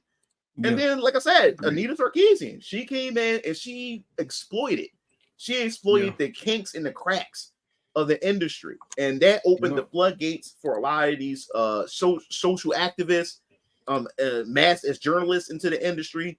You know what I'm saying? And then these consulting firms start to come in and stuff like that. And then now you got ESG, you got the DEI and all that. I'm like, come on, like didn't earn it. Yep. Mm-hmm. Yeah, man. It got crazy, man. Yeah, I got the. I think the Coming America thing is. I think Coming America is they thought they was being slick. They did that the sex as a gimmick. Which I saw that I was like, my daughter read Common America. She was like, it's okay. It's like the girls are just hot, but she said it's okay. But I noticed when I do see a lot of, I bought it. I like the book. But I do notice when I do see a lot of the fan of like reactions or fan posts, most of it's just talking about, it's just showing the hotness of the chicks. I mean, a lot of people don't really talk about. I don't really see people talk about the story much. It's more so the female characters themselves. And that also shows that it shows where how much the society has shifted as far as like culturally is concerned, because there's a drought for like nice looking female characters. Because I'll give you a perfect example. Like when I post up like on my community tab for Venus Orion Comics, when I post the female characters, I get a shit ton of comments on it. Like, oh man, great design and all this other type of stuff. I can't wait to see what this character has to offer, this, that, and third. But when I put up male characters, like only some people like comment about it or talk about it. Because a lot of times they still, and which is crazy because like they still have the rate, like the guy characters. They don't have diversity for the guy characters. They don't care about diversity for the guy characters. They let the guy. They won't have a lot of characters that are body positive. Fat. Like Bob or. You know what I'm saying? Speed and weight head ass type characters. You know what I'm saying? Like they won't do any of those. Or fat blobs. Okay. Characters look like certain frogs. That too. And then they won't let that happen but the men characters still have 6-packs, 12-packs, 18-packs if they can make it happen. You know what I'm saying? Skirts off and everything. Barely a jacket on and. Oh my God, he's so hot type stuff. And So why can't we have ours? It's like I'm like it's a problem. Oh my God, we need to be mindful of when it comes to the female characters, be mindful. Always we gotta be cautious and be mindful. Get the fuck out of here with that. You know what I'm saying? Just remember though. Just remember, never be Concord. Oh yeah. I have a video. I have a Concord video coming out next week. I already finished recording and everything. I just gotta edit the video, and everything like that. Concord and was it Black Myth, Wukong, and Dustborn.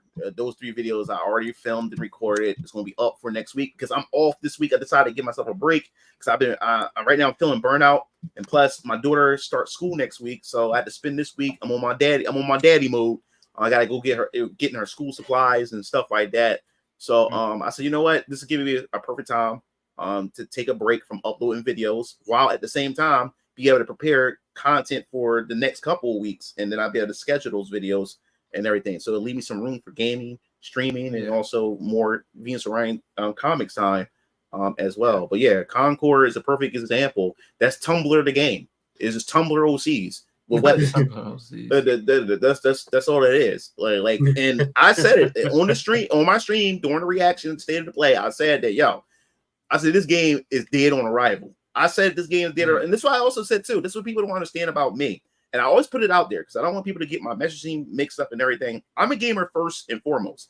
If the game is fucking good, I'm gonna play the game regardless of if there's woke messaging in it or not. If the game is actually fucking good and it's giving me the fun factor and the experience that I enjoy, then I'm going to play it and stuff like that. So I always put out there for my audience and everything, because a lot of my audience get that confused. Why would you want to play something like this? Because the game is fun. The game is actually fucking fun. I'm going to play it. You know, like gameplay and my experience and what I enjoy out of the game supersedes all the other political aspects about it. I enjoy the game. I love playing it. And I also said with Concord, I said, despite these characters stuff, I said, if this game is fun, I'm willing to give it a try. I said, when I seen the gameplay, I said, okay, it kind of reminds me of Destiny. It's a hero shooter. It could be fun. But then what fucked it all up was they wanted to charge me $40 entry fee for that. I'm not paying $40 for that shit. If the game was free to play, I would have tried it. I would at least gave it a try. But the $40 price tag to this shit, I'm not paying $40 for that when I can play Overwatch. I can and people are surprised. Sometimes I play Apex Legends every once in a while. My brothers play Apex Legends with their friends, and they have a good time playing it because they playing with their friends. So sometimes I play Apex Legends and stuff. People say, "Why are you playing Apex Legends?" I'm saying because it's still a fun game. Yeah, I hate the fucking character designs and stuff, but there's still aspects of the game that I do enjoy, and I would not sacrifice my enjoyment just because a character doesn't look the way that I wanted it to look. You know what I'm saying? Like that was the problem with the whole thing with localization, that people don't like with the localization that's going on in gaming. Like this game that I got called Unicorn Overlord. That's a good fucking game. But a lot of people was skipping out on the game based on the fact is that the localization had some wokeness to it. And I'm like, the game is still fucking good. Character designs are awesome and everything. I'm not going to not play that game because of the localization aspects, or you got a problem with the localization. And you cannot play the game, but I'm going to play it because this game is fun as shit. And it's some of the best strategy RPGs I've played in a very, very long time. You know what I'm saying? So, So I'm trying to put. That's why I don't want people to get this messaging that I'm putting out there confused and stuff like that. I'm a gamer first. You know what I'm saying? So same. I mean, I just me personally, it's just like there's certain stuff that I'm like, I'm not a fan of because I'm not about to sit up here and play with people that do not or be invested into somebody that clearly don't care about what I'm trying to do. You know what I'm saying? They don't care about me. Like the Spider-Man game. Like, I didn't buy not one of the I didn't buy Spider-Man 1 or 2. One was good. One was amazing. It was 2 that was the fuck up. No, see, the thing is, the reason why I didn't get 1, because I knew it was going to fuck. I knew the future of it was going to be a fuck up because of some of the elements and the seeds that was planted in the first game. Because my brothers got the game. When I seen, especially, first of all, if you ever see Silver Sable in the comics, bombshell. Fucking bombshell. And then you look at her in the game, it's like completely different. Like why? Like horrible design, or whatever like that. And then I seen how Silver Sable would just constantly, every time Spider-Man would go against her, she will always outhand him, always always manhandle him. I'm like, what the hell is going on? And a lot of the other aspects in the game that I started seeing, I said, this game does well. I can see the sequel getting worse. That's why I didn't. I said, I'm not going to invest myself in the first game because I already know how the second game is going to turn out. just by looking at some of the things, some of the scenes that was playing in the first game. So that's why I didn't get the second one. Yeah, Mary Jane got done extremely dirty. Just Like, remember that though, was- you just wait long enough. Oh, Concord will end pretty up like much. this. Concord will end up like this. Ooh. it was free to play now. Oh, I'm Home playing. I'm stars. playing it now. I'm playing it now. Home I'm Stars trying is free now. to play. Oh, Home Stars it should have been. It should have been free to play to begin with. I mean, it was free if you had PlayStation Plus. Okay, yeah, but I know people who bought it probably mad as shit right now. But yeah, this game is going free to play in the fall. So Yeah, like they have no choice. I talked about this in one of my videos. And Yeah, I'm playing it now. What's worse about that is it's a Square Enix game. Yep. Mhm. That's bad. I'm playing it now. Like, it's free to play now. All right, I'm gonna give it a try. It's gonna go free to play. It's on. Oh, it's going to.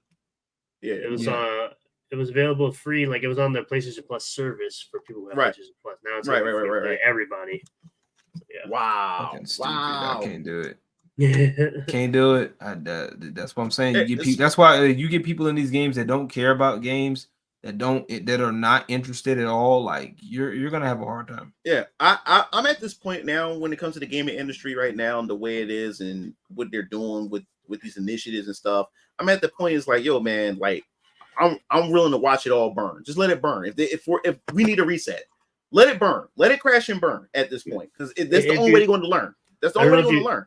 Just realize this. We three together are excited for what?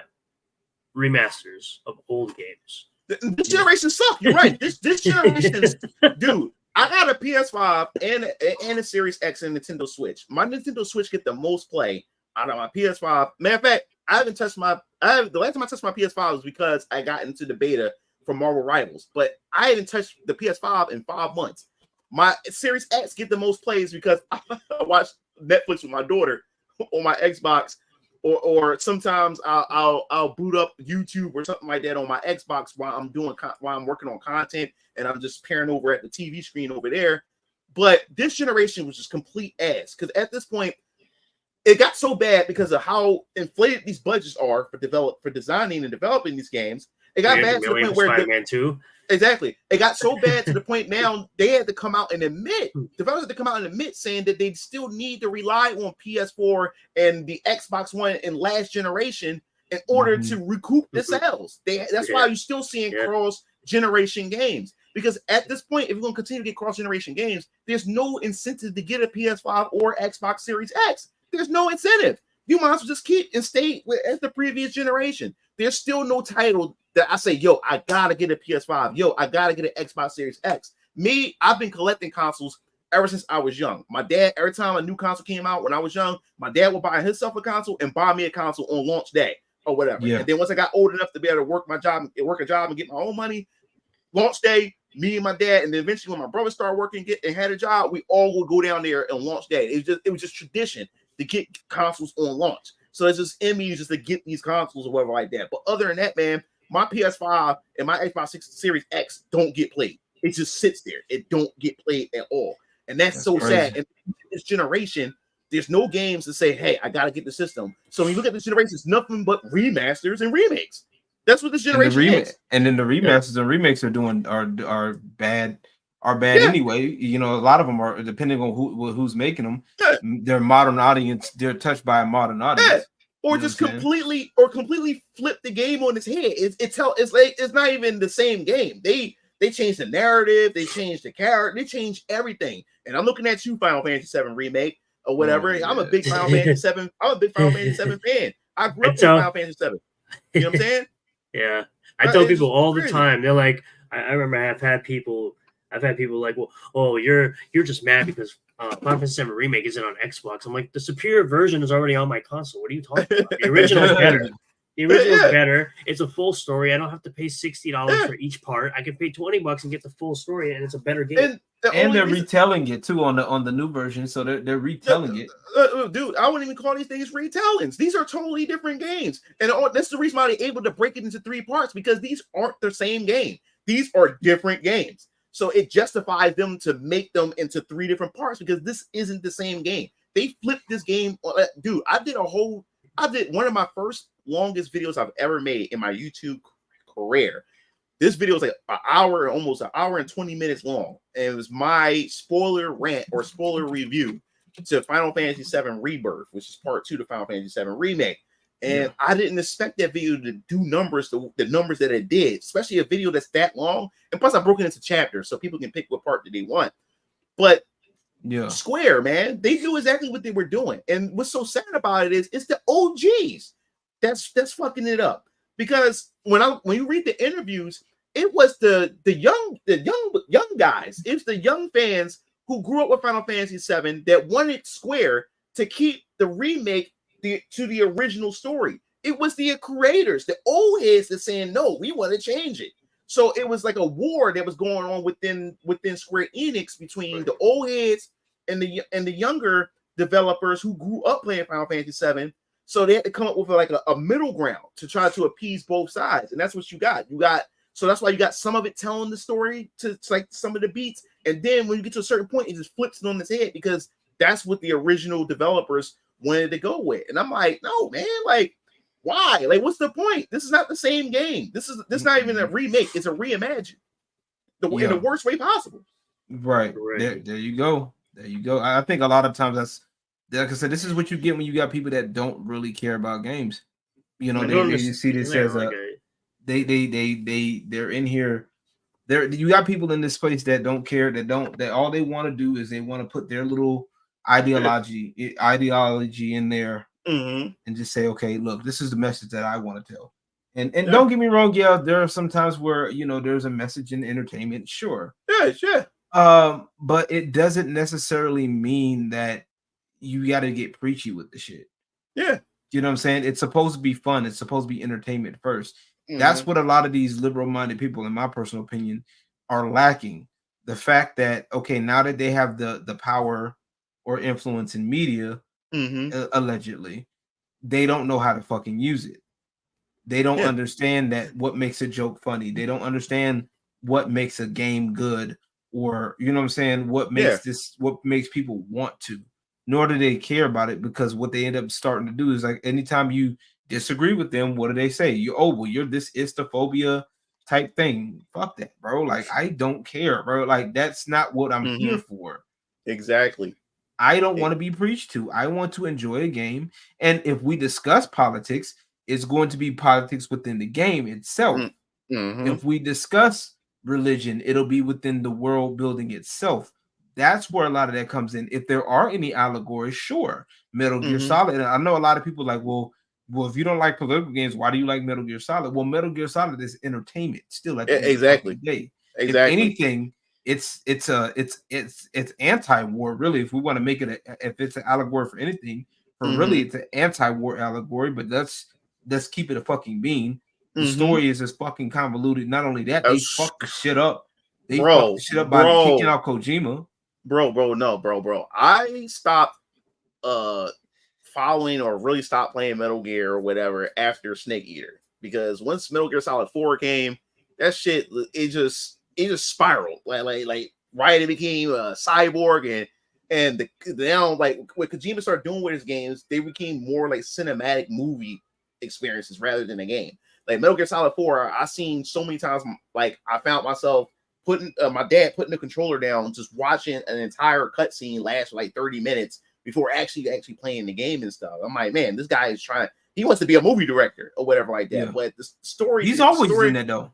Yeah. Like, but Metal Gear Solid 1 and 2 and 3, they were cool, but 4 it just dialed it up. It dialed it up even more.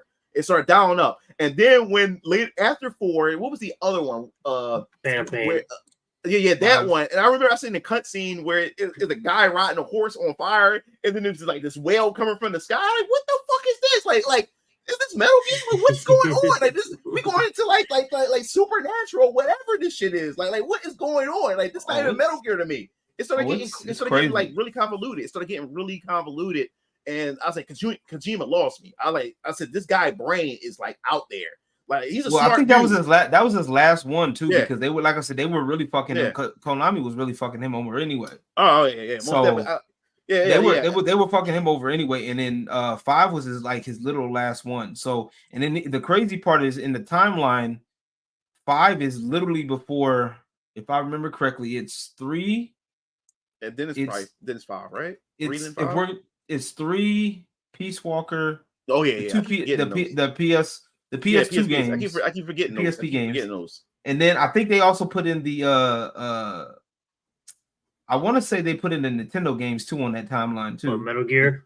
Metal Gear on a I think they're after. I want to say it's after 5. Bro, dude, like that's one thing I do love. I love watching YouTube content creators when they make the timeline videos because I watched that like 2 years ago. Can't remember the order, but yeah, I watched that entire. That shit was like 5 hours. Oh yeah, it was crazy. I It was like I know 5. 5 was it was 5 because 5 was right before before 1 because that was when because I think 5 is when and then Metal Gear 2 the second one because that's when what's his name went crazy because then so it's 5 it's saying 3 Portable Ops, Peace Walker, then Phantom Pain, and then Metal Gear. But wait, you got to include Phantom Pain, Phantom Pain and Ground Zeroes, Ground Zeroes, and Phantom Pain, and then it's Metal Gear 1 and 2, and then Metal Gear 1 and 2, and then Solid, and then Solid 4. Yeah. So okay, yeah, it's kind of like Devil May Cry. I think Devil May Cry is like 3, 1, 4, and then 2. I think. Oh wow, yeah. Oh wait, yeah. Damn, shit. Snake Eater is first chronologically because that's when everything starts. But there's a whole lot of shit that goes on before Snake Eater. Yeah. No, which is crazy because that's part of that 5-hour video. It's like they talk about like fucking like how the Patriots became I watched that whole 5-hour video. I broke it up for an entire week to watch like an hour per day or whatever like that, and I enjoyed every last bit of it. I did the same thing for Cyberpunk 2077 as well. They had like a 5 or 6 hour video on that. Like, oh my god, damn, there's so much lore to this. I like lore videos. Like, it's very inspirational. I like it when it's done. I like it when it's done well. Yeah, professionally. Like Metal Gear is done pretty solid. Like it's no pun intended. I watched it, dude. It was this one I seen with Castlevania where he did everything in order. Like he lined all the Castlevanias up, and he broke it into like 4 or 5 videos, dude. I like because like growing up, I played the Nintendo games of Castlevania. I didn't know how deep Castlevania was. Like I said, I grew up playing the old ones. Then my dad played all of them and stuff like that. But when that dude did that breakdown, I sat down and watched all of them. Fell in love with. I'm like, yo, this is some deep shit. I didn't know it was that much. I said, where did he find? I said, how did he dig up this lore? I said, where did he dig this lore up for these games? Like, where did, especially back in the I think it was days? The same. Was it the same one? I think it was the same guy that he ended up coming back and doing another video, even adding the non-canon games. Yeah. I think it might have been him. Yeah, there was another one because he did a long video. He did short videos and then he put it all together. Bro, he put all of them together. The Game Boy Advance games, the DS. He did them all. He did all of them. You're fired, Chloe. You're fired. He said, Metal Gear survived his ass. Metal Gear survived his ass. I remember when that shit was announced. I was like, they're desperate. I said, Kojima's going, and they trying to milk that Metal Gear well, and because he's going, they got to do something. It failed horribly. Like I think Castlevania is like because Castlevania was crazy lore wise too, especially when you started putting together the whole because what was it? I know. Well, I think that one actually went in order, right? I think. Yeah. No, he went there. No. About the timeline or timeline. Which one? It depends on who you saw because I can't remember his name. I seen this like 3 or 4 years ago. The one I saw, he did it. So which one's first then, Reno? Is it 3? Wait, they did it again. 3 is first, right? I think it's 1. I'm pretty sure it's actually Lament of Innocence. Yeah. You're right. Lament of Innocence is the one that starts the timeline. Yeah, it's Lament of Innocence, and then it's I think Castlevania: The Adventure with Christopher Belmont. Mm-hmm. Yeah, it starts with Leon. It starts with Leon, Belmont, and Lament of Innocence. Then Castlevania: The Adventure for the GBA, the Game Boy. Yeah. The Game Boy. Okay. Yeah, dude. Yeah. I had no idea how deep that lore was, dude. I had no idea how deep that lore was. I'm like, god damn! I sat down and watched that whole damn thing. I said, oh shit! Like Castlevania got some lore. I tried doing one of those timeline videos. I did one. That's a lot of work. That's just a project. I did do one. To find I didn't shit go that deep. Find shit, and then they also did one for Metroid too. Oh yeah, I watched that too. Oh, I the one for that too. Metroid, the timeline for Metroid was actually pretty good. Now, the only thing I hate about timelines is when, well, unless you can do it right, is when they did the split off, because they did the same thing with Mario, they did the same thing with Sonic, and with Metroid. I don't know, but I don't know. I mean, if you're doing Sonic, is you really, where can you fit the classics? Like, because that's the only one that confuses me. Like, where would you be able to fit those other ones? I mean, like the 3D games, yeah, I can pretty sure you could probably fit that somewhere in a timeline, a constructed timeline. But as far as Sonic is all over the place.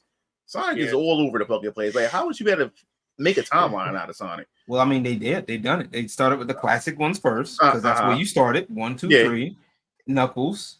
Well, one Sonic CD.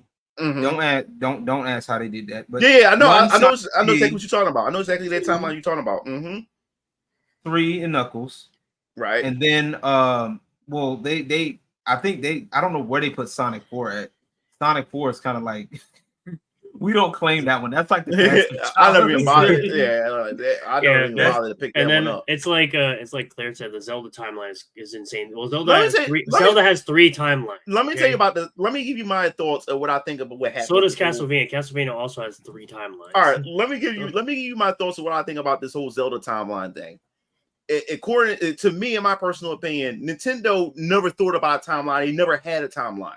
It was the fact that fans came together and started piecing the game together, and then kept going Nintendo about this timeline thing. And Nintendo saw an opportunity to make money off of it, and that's why the moment because they never talked about a timeline, and to fans started talking about a timeline, then they decided to make a Historia. Then we got Breath of the Wild. Exactly. Because I'm telling you what happened. The reason why once we got the Breath of the Wild, they said Nintendo said, "Yo, we tired of this shit because our hands are tied. Because now they have to stick to it. After they came out with that shit to make money, now they have to stick to it because now fans are looking for connections each Zelda that comes out. And I don't blame them, Nintendo, saying because now they're stuck and now they can't tell the stories that they want because now they have to not contradict this fucking timeline that they put out there. They only did the timeline because the fans. Because I remember when IGN covered a timeline, there was a fan theory about the timelines and how they were covered. I remember it went viral. Everybody kept talking about a timeline, and then Nintendo weighed in on it because I believe that Nintendo saw money. Because the moment they announced that timeline, they came out with their own timeline. Because people only mentioned that there was only 2. Because I remember when Nintendo announced that, no, wait a minute, there's actually 3. Fans like, wait a minute, what do you mean 3? That doesn't make any sense. How would that work? What was the original 2? What was the original 2? The original 2 was when Ocarina of Time comes, and then that's where the split comes in, where you get the childhood timeline, and then you get the future timeline. Okay. So what you call Nintendo had threw a wrench in it and said, no, there is a third timeline. What do you mean? It's the third timeline is if Link dies. If Link dies and loses the canon. Like, what the fuck? People like, what the fuck? So that's how Breath of the Wild starts. Yeah. So he loses. Yeah. So that when he loses in Ocarina of Time. No. Ocarina of Time. Yeah. Fight against Ganon. What if he lost that? Yeah. What if he lost that? What if you lost that, or if you were the player, like a shitty player, you lost in the game itself. Like if you got rocked by a Skulltula, then yeah. So to me, I think because right after Nintendo announced the third timeline, they decided to release a Historia. I think they saw that as they did. Yeah. So look, they saw a money opportunity. They have the Zelda story chronology, whatever. The heroes defeated, and then you have the heroes victorious, and has the child and the adult. Exactly. Heroes. So they saw. To me, I think Nintendo saw a money opportunity, but they didn't know how much of a big deal this was to their fans. So they said, "Yo, let's just make some money off of this. Let's put this Historia out." They made a shit ton of money off the Historia, but now they're locked into the timeline. That's why I believe. I'm very against Wikipedia, as I always tell people, but that's why I believe when Breath of the Wild came out, they said, "Fuck that!" Like they wanted to do away with all. We done. We're done. So this is what it is right here. So they have it set up. So here you have the heroes defeated, and then you have the heroes victorious in these 3. Victoria. But you know what though? When you think about it, it kind of makes sense because when Ocarina of Time when the heroes defeated, that's like because some of the stuff. Like especially with the first Legend of Zelda, right? The Legend of Zelda and Adventure Link, it kind of makes sense because when the Legend of Zelda starts, there's certain things that happens that's not nowhere else in the other timelines. So it kind of makes sense. Yeah, it kind of does make sense. But I'm telling you, Nintendo themselves was not thinking about it. They were just telling the stories that they were telling. yeah, and he was telling the story. He was telling, and fans kept talking about it. And said, let's make money off of this. Put that story out, made a shit ton of money, and now they found themselves like, damn, now we got to stick to this shit and not contradict it. But once he got the Breath of the Wild, they said, fuck Candy. They just did, they just did what the fuck. We're bringing it all together. That's it. Like, I think honestly, like it's just one of those things you gotta be careful of. Like I said with Metroid, like I think Metroid they did that with Metroid too. Now Metroid Other M was kind of oh yeah. really. One thing about Other M, the thing about Other M, I really wanted to play that. I wait for them like to remake it or remaster it, because the thing about Other M is that we seen a human side to like Samus or whatever like that, but the controls was bad and the plot holes. Oh my god. That's the only reason why I didn't do a second playthrough. Them controls was like, what were they fucking thinking to use the Wii remote and hold it sideways? That shit was horrible, bro. And then if you wanted to aim in first person, you had to switch to the remote mode like this, and then you had to switch back. Yeah, dude, I tried it, dude. I had bought the game because I'm like, this is a chance to actually see a human side of Samus. And a lot of people was upset saying, yo, like, why they make her seem like she's weak and this, that, and the third. And I was saying, like, the reason why I like this aspect is that yes, she is a strong individual, a strong character on her own right and stuff. But the thing is, we don't know. They tried to girl boss her. They tried to girl boss her in Other M a little bit. Yeah, well, the thing is, I was like, we don't understand. We don't know what she's thinking underneath that helmet. We don't know what's going on in her mind and things. Because when you look at Metroid Fusion and other scenes where she's talking to herself, she's always monologuing in her head. So all they did was just take that and just stretch it out even more and expand upon it. I liked it. I liked the game. I wish they should have had more to flesh it out, and them fucking controls. That's the only thing that stopped me from really wanting to go back and replay that damn game or whatever. But the thing that makes me sad, the thing that makes me sad about it is, since the game didn't do too well, they would never attempt something like this, a third person traditional type of Metro game in that regard, and stuff like that. But yeah, man, I liked it for what it was. They try to again. Here it goes. Go ahead. What you do? So again, here it goes. Jesus timeline. Christ. That's your timeline. Jesus Christ. The minute innocence. Dracula's curse. It's all over the place. Dracula's curse is. Which one is Dracula's curse? That's 3. That's 3. Okay, so I was right. Yeah, 3. I was right about 3. So the minute innocence, and then because that starts the battle. Because this is the year right there. That's the year in the game here. 14, and then Curse of Darkness was Castlevania. Curse of Darkness was with the other PS2. Was with Hector. This why I'm looking at the dates and stuff get me excited, is because I do have a comprehensive timeline of events for my Venus Orion comics, which I'll definitely be showing over time and everything. That actually shows that dates back, even back during the time of the Egyptian Empire and stuff like that as well. That will break down a lot of these things leading up to a lot of the events that happened in my universe moving forward. But man, that's a lot of fucking games. Yeah, and it's in between, because if you think about it, it kind of makes sense, because a lot of this up until I want to say the Adventure. So the Adventure was 15. Yeah, so Dracula's castle got resurrected almost every 100 years. Yeah, that's what it is. It's the main story of Castlevania is every 100 years a new Belmont rises to defeat Dracula, who is resurrected. It's literally the main plot of the games. When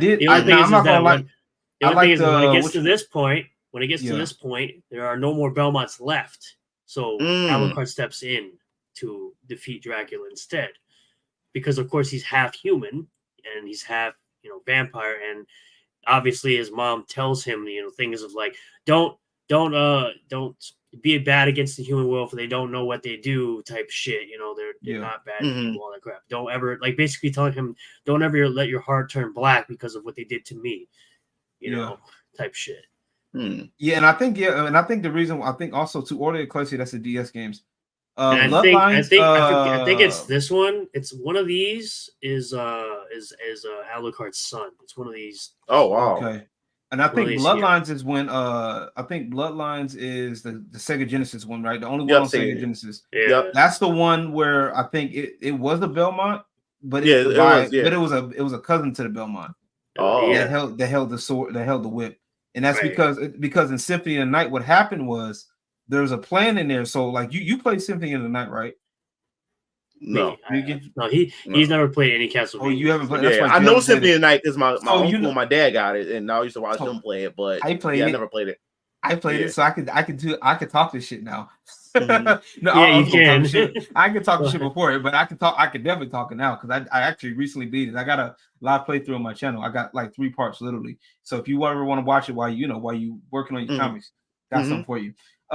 So if you play through if you get the bad ending per se, what happens is there's the reason why in Symphony of the Night the castle comes up a little earlier is because basically Belmont comes up in there and he gets controlled by what's his name, Shaft. To be controlled and be the leader of the castle, which you basically what Alucard does, he beats Shaft, releasing Belmont from being captured or whatnot, or from that possessed, captured, possessed. I'm sorry, my bad, same thing. So, but what happens is it fucks him up. It was like they played the long game basically. They fucked him up because now that he turned, his shit turned. He used it for evil. It fucked up the whole line for the most part, or at least fucked him up in his lineup. So he couldn't. He's no longer be able to hold the power or something like that. The whip, he couldn't do the whip. Yeah. But that was also the thing, and that's why when Bloodlines hit, the cousin of Belmont, he used the whip, sure, but he ended up getting sick afterwards and keeling off. You're crazy, ain't it? That was a hell of a plot twist. I ain't gonna lie to me. When I first heard about that shit, I was like, "What the fuck?" One of these is Alucard's son. Then once you go down here, it really is when it's a whole different series. It's fucking like it's Simon Belmont. It becomes like it becomes like Simon Belmont is Alucard's son. It's like what?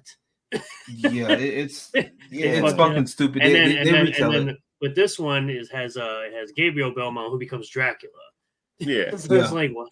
So you have a Belmont that becomes Dracula. Yeah, it's fucking weird.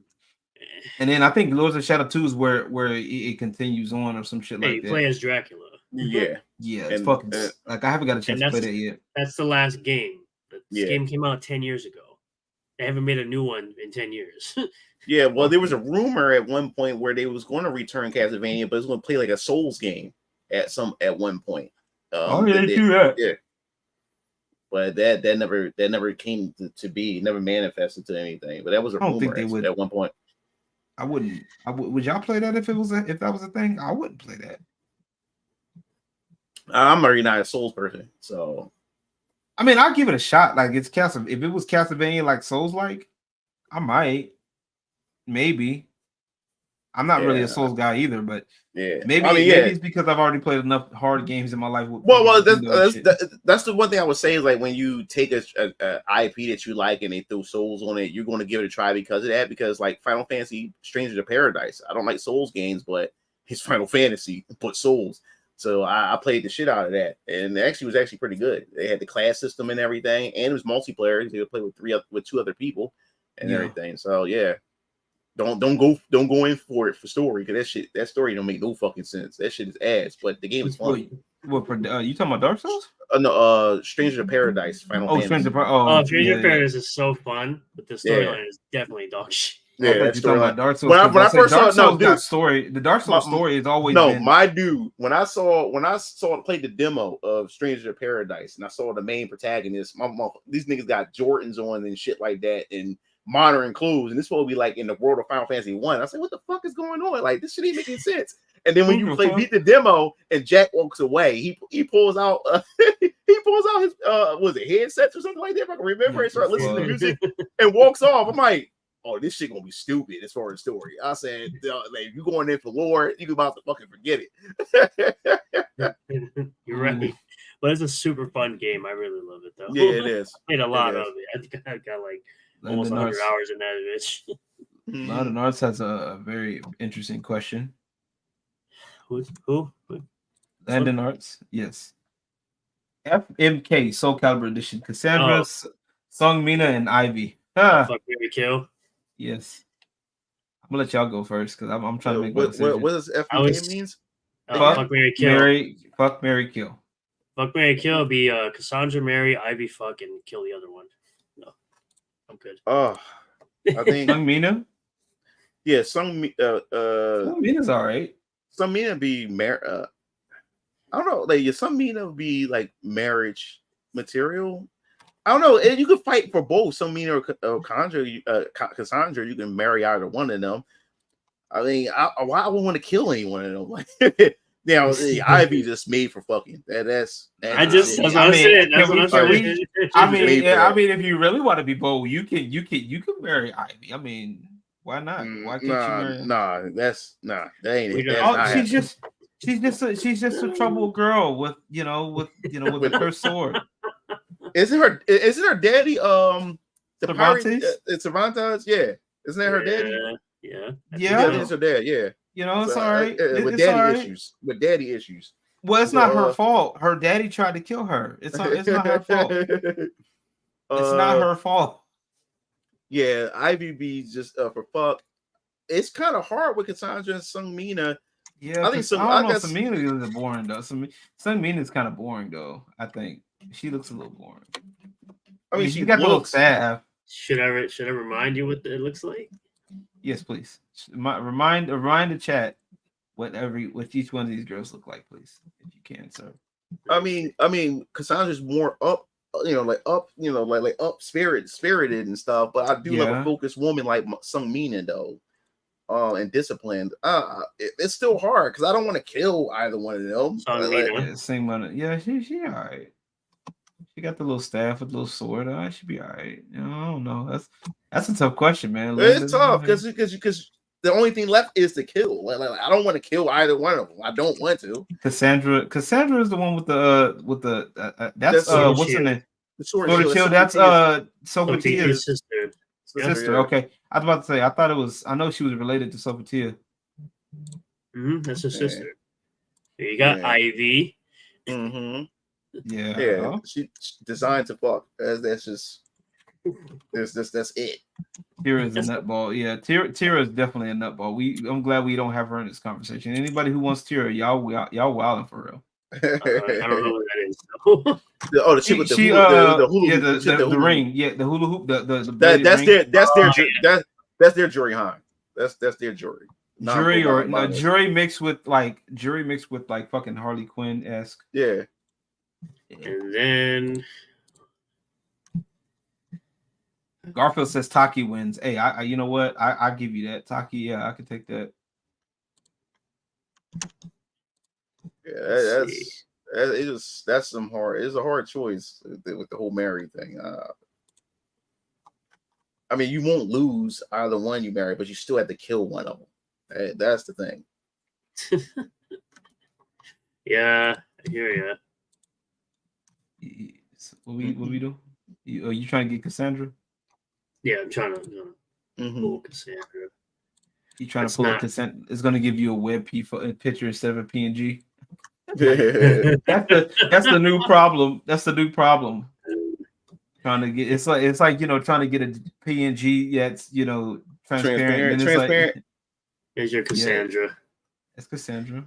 Yeah. It's a hard choice. To be honest. She's honorable, Yeah, it's a hard choice. She is the direct competitor to the Soul Edge. Really, she was the one who defeated the Soul Edge. I'll probably pick Cassandra. Chloe said best. Chloe, that's a husbando. Okay, that's a husband. That's a husband. That's a husbando. Almost nice try. Nice try. That's a husbando.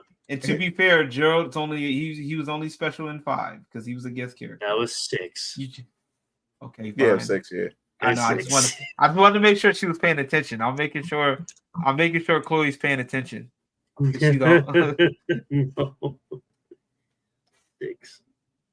Because shit. Fucking A, bro. I can't. Oh, Hill from SoCal before Hill was all right. Yeah, Chloe could have also said Link too. She like them fairies, boy. She like them fairy boys. Huh? No, you ain't a pimp. You's a fairy. Oh man, Geralt being a guy is a joke. Yeah, we know, Corey. You have to. We know. We just having fun. What about Setsuka? Ooh, ooh, I really only played the ooh. second Soul Calibur, and I played Oh, 6 damn. when it was But look, I got like a whole lot of I got a whole lot of emulators now. I've been getting like emulator games now. Mm-hmm. I've been It's getting the only way like to do it. PS2. It's the only My way to do it. PS2. I got a PS2 emulator right now, and that game is like PCSX, man. yep, PCXS. I Yeah, got PS2 and PS1 emulator. What's up? Holla at I me. got a bunch. I might do. I was thinking about doing Ape Escape playthrough. Oh, And if I you love me some Ape Escape. I love me some Ape Escape. if you know anything about it, you can upscale it like I did. Oh yeah, I did. I already got my stuff upscaled. I got man, I forgot. I got Blitz, right? And I forgot how cheap the computer is, bro. When you play like in the hard difficulties, man. No. You want to fucking pass? You do one No. pass and they like the computer jump hella early. The cheapest CPU in any game I've ever played is the CPU in Mario Party. Mario Party CPU is fucking cheap. I'm talking about the N64, the early Mario Party games, especially Mario Party 1. I used to hate playing against the CPU. It seemed like every game that they played, they were just like pros at it. I don't care what difficulty you had it on. Them motherfuckers can figure that shit out, especially when it came to the crane games where you're trying to dodge the crane and stuff like that. Them motherfuckers get you, and they don't go after the other CPUs. They come directly for you and get you every fucking time. Like you mean Mario Party 1? You mean the same Mario Party 1 where people had to like return their controllers, or because they always broke their controllers doing the rotating on the thumbsticks? Not even just breaking it. Yo, dude, that ruined friendships. Mario Party ruined friendships. That game, that game was so fucking competitive. They used to, especially when you be on the board game and you would hit those special boxes to where sometimes they would take a star from you, and like dudes would literally be crying in tears when they watch their star get taken from them and given to the other player. People would, it used to get personal. Like Mario Party used to be that game. Like people, we would walk out of the room just ready to fight each other. Like that's how like dedicated and how competitive Mario Party was. Like it was fun. A whole party game. People be sitting there mad as hell. Yeah, dude. Oh, Cody says, "No, the cheapest CPUs is Mortal Kombat 2." Literally, literally. I have a Mortal Kombat. You know what? They literally cheat. Literally cheat. I'm gonna be honest with you. The original Mortal Kombat, the earlier ones, I never beat any of the arcades modes. I never finished them because they get that, especially when you get to near the end, like the final bosses, especially in Mortal Kombat 2. I could never beat what's his name, Kataro, the four-arm dude. Like he would jump in the air and then come down and slam down on you. I could never beat that shit. Well, they cheated too, because it was actually there's a video by the YouTuber by the name of Desk. I think he talks about that. Desk, he does a lot of auto combos and shit. Yeah, he had a segment where he confirmed that the CPUs be cheating. Like they literally cheated. Like they would recover from stun quicker. Like in Street Fighter 2, they would recover from stun like super quick. There were certain combos that you couldn't hit, or they could hit on you that they couldn't, that you couldn't do like with the regular player. It's like it reads your inputs. Like it reads your inputs. There was another Mortal Kombat 2 was another one. Mortal Kombat 2, they did the same thing. It would like either read inputs, and then like there'd be times where literally you could just you would literally jump in. They were about to do a move, and they'll go from a move to uppercut like real quick. Yeah, it was like slow down footage and everything. It was. I did not know it was that late. Yeah, it's getting late. Oh, it is getting late. Yeah, you're right. Yeah. Going in 3.5 hours. Yeah. This was a fun stream. Definitely enjoyed this, and of course, thanks for allowing me to come through and promote Venus and Orion comics and everything. Let them talk and keep going. Yeah. Is this going to be archived? Because I would love to share this. No. This one, no. I'm gonna keep this open. Okay. Gotcha. I'll keep it live on all my platforms except for Twitch, YouTube, and Twitter will be there. Okay, got you. Yeah, I'll definitely want to share this around and everything. I really enjoyed this, and especially when I start doing my podcast. I'm gonna invite a lot of you guys onto my platform because I really appreciate the fact that you guys let me come on and everything like that. So yeah, of course, I'd love to introduce y'all into my audience as well. Once I start getting my platform, getting my podcast and everything up, start having y'all guys come through. So we gotta have a strip club chronicle session. Oh yeah. Just let me know. Just let me know, and I'll definitely we have some good conversation. Indeed, I gotta show you the videos because I got a couple of videos with I was talking with a waitress that I work with, and she wanted to be in there, and I want to know what you think. You know, I'll shoot the videos your way. I gotta remind myself to shoot the videos your way. No, yeah, definitely hit me up and stuff like that. I definitely will stop through. It's always fun, talking and meeting new people and everything like that. And talking to you guys. Indeed. This is what you get when you actually create something, y'all. Actually create right here. Right. You know what actually happens when you create something? And set your mind to do it. You get stuff done. You don't know what happens when you actually create something. What happened? What happens when you create something? Talk to us. Don't leave us in suspense. You know what actually happens when you create something? You start seeing people making fake tweets. I saw that shit. I was like, yo, ain't no way. That shit look fake. That shit look faker than a BBL on a fucking flat chested white girl. What the hell? I typed here. I said that they always wonder why I do what I do. Oh my god, these people are fucking retarded. Please. Oh, this makes Eric July a liar. It's like you really believe well, first of all, we already know you're fucking obtuse because you're an EVS, you suckle EVS and everything. Like we know that you know this is fake. So you should know this is fake. Since when does he use the hashtag Riververse guarantee? And the guarantee isn't even spelled right. That's what I'm saying, bro. Like, how fucking stupid is this, bro? Like, you didn't spell it right, bro. Like, that was the first giveaway. That was the only giveaway you needed, was the fact that what I looked at was right. That wasn't even it. Like, I just realized I didn't even see that part till just now. It was just the way the way it was typed, and I'm like, he would never say that. He's never put out an actual release date like that until it was close to actually happening. People are retarded. Like, people are dedicated to you. If you're that dedicated to hating, get a fucking life, please. Find something else to do. Find something to be actually good at to create. If you can create misinformation and be bad at it, find something else to actually be creative. Imagine what you could do if you actually finish your books on time instead of making people wait and then having people pay to wait. Oh, I can't wait to this Indiegogo was it Kickstarter or Indiegogo said it was going to start. It was Indiegogo. Indiegogo said it was going to start giving refunds back for people who can't provide on their campaigns. Yeah, I want that shit to happen. Yeah, do it. Oh, y'all fucking weirdos. The worst thing about this is the fact that I'm gonna wake up every day and talk shit about MugenLord and his comic every day because I don't think he can do it. See, the worst part about it be the hair. Oh, I have that person. Oh, nice. I have that person blocked. Oh, what the fuck's wrong with these people? Oh, is that what this is? Hold on. Oh, fucking no pussy having ass. Okay, I'm gonna stop.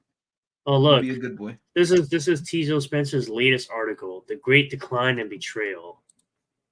The Great Retardation is more like it. You fucking idiot. That's why you hit your face, because once we started making fun of how. But you know what's funny? But you know what's funny? Guess what this fucking guy did? He played victim. He played victim after he got called out. He played victim like a little bitch. He says, "This is the Ripperverse. All they do is threaten and harass." Bitch, you the one making fake ass tweets, you fucking bitch. Like, what the fuck? Don't play victim when you get called out, bro. Like, that's shit that's so stupid. I'm being harassed, even though I make fake tweets about people and can't spell. His Twitter profile literally says, "An irrational mind invests in Eric July." Bro, what? Weird. Bro, what? Y'all niggas are weird. Weirdos. Think of all the channels you could actually be on rather than being here. because I already know you're a tool. But it's okay. Fucking idiot. Well, by the way, why All don't the you go? alts. Why don't you go lie to EVS again about some cosplayer with LG? Why don't you go do that again, you fucking clown? I'll slap the shit out of you, dumbass. Yeah, I said it. I don't give a It's fuck. like, Go oh, cry they about that attack too. people. They attack people and mass support to get them knocked off social media, and then tags Eric and Ripperverse as if that's gonna do anything. And they know this and encourage these people to appear evil. Says the guy who made fake tweets. Like, Ooh, really? boy, I can't. See, you're the one that should be scared. What is that? An actual? Please tell me that's an actual tweet. That would Please tell be me that's not funny, an but actual. what? If it was That an would be actual funny. tweet, I would. Boy, the poetry would write the man. The jokes. See, this is why people want to ban jokes, because the jokes just write themselves at this But point. the funny thing is, he sits there and says they're going as far as to create fake tweets. Like, you didn't just do that.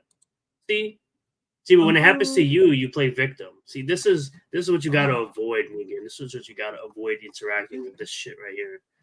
But see, and it's This good. But the good thing is you got people that can see through shit. When you have people that see through your shit, it's a. I think Eric July made a post about this earlier too, about having people that see through the bullshit and call out the bullshit. There's a difference between, like, and I think we mentioned this earlier, right? There's a difference between people who are like, clout chasing and trying to do this for clout, and people that are honestly like, hey, look, this ain't right.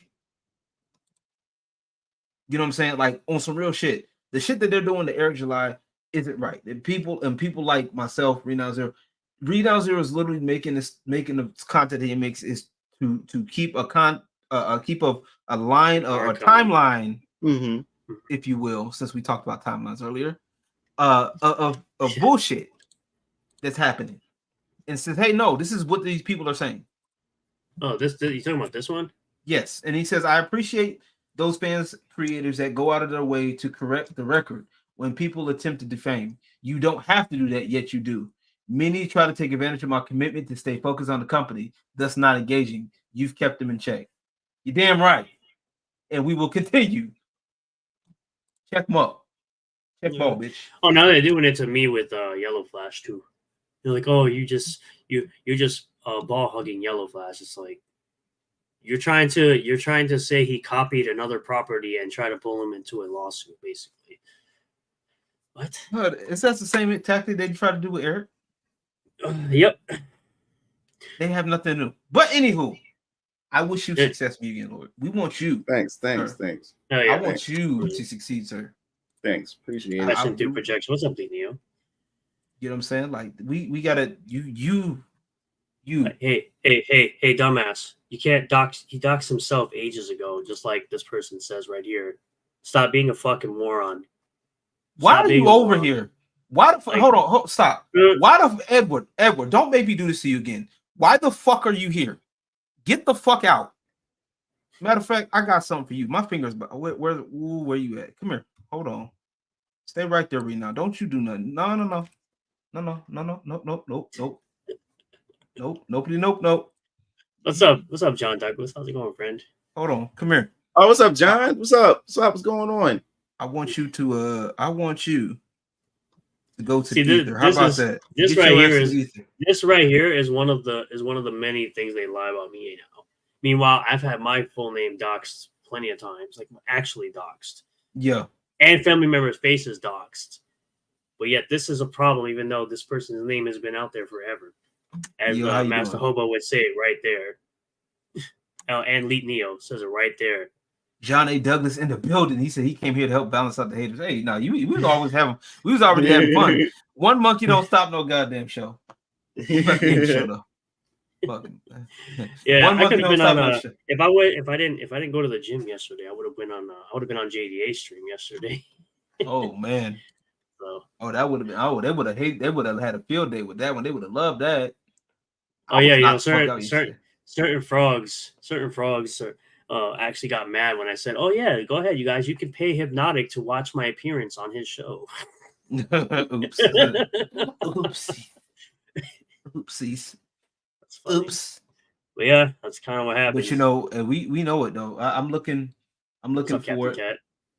I'm looking forward to it, man. MugenLord, I know your comments are going to be awesome. Says Yes, Lord sir. Thanks, Fire. You got Thanks, people. Blaze. You got Thanks, people that's Blaze. gonna be in here for every one of them. Honestly, for every one of them idiots, man, you got several. You got to keep this in mind. This is for any creative, and it's sometimes I got to remind myself too, because sometimes it seems like the niggas are loud, like they the loudest voice. You know, sometimes the chat be in there be chilling, and they seem to be the loudest one.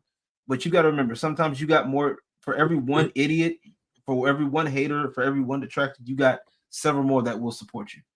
You got several more that will, you know, do what they can, you know, within their means to help support. You know what I'm saying? Some may be able to help a lot, some may be able to help a little bit, but every little bit helps. Yeah, You know what I'm saying? every little bit helps. Definitely. So, And I really appreciate you guys having me come through and everything to be able to share this. I'm excited for Phoenix Orion Comics and this shared universe. And remember, January 2025 is when I launched the pre-order campaign for Venus Orion Comics and the VK, which is the first comic book series. Just to let you guys know again, for those you guys just dropped through, the book is done. The book been done since May and everything. It's just when I do this Kickstarter campaign, it's going to be a pre-order campaign. As I said before, when I do a lot of these campaigns, it's going to be me putting up the money up front. I'm the one that's taking most of the risk. So you don't ever worry about me asking you guys for some money to get the book drawn up. My artists, I'm paying my artists out of my own pocket to have the book drawn up. And you won't have to wait 4 years for your book. Exactly.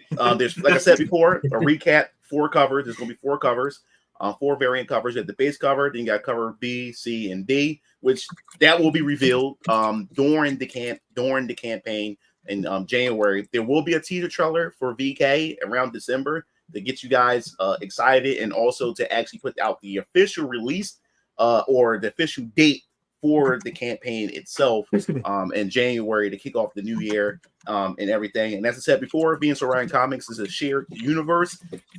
There's a bunch of characters, different comic book series. Like I said, I already have the roadmap for phase 1 of which comic books are going to be released within this phase.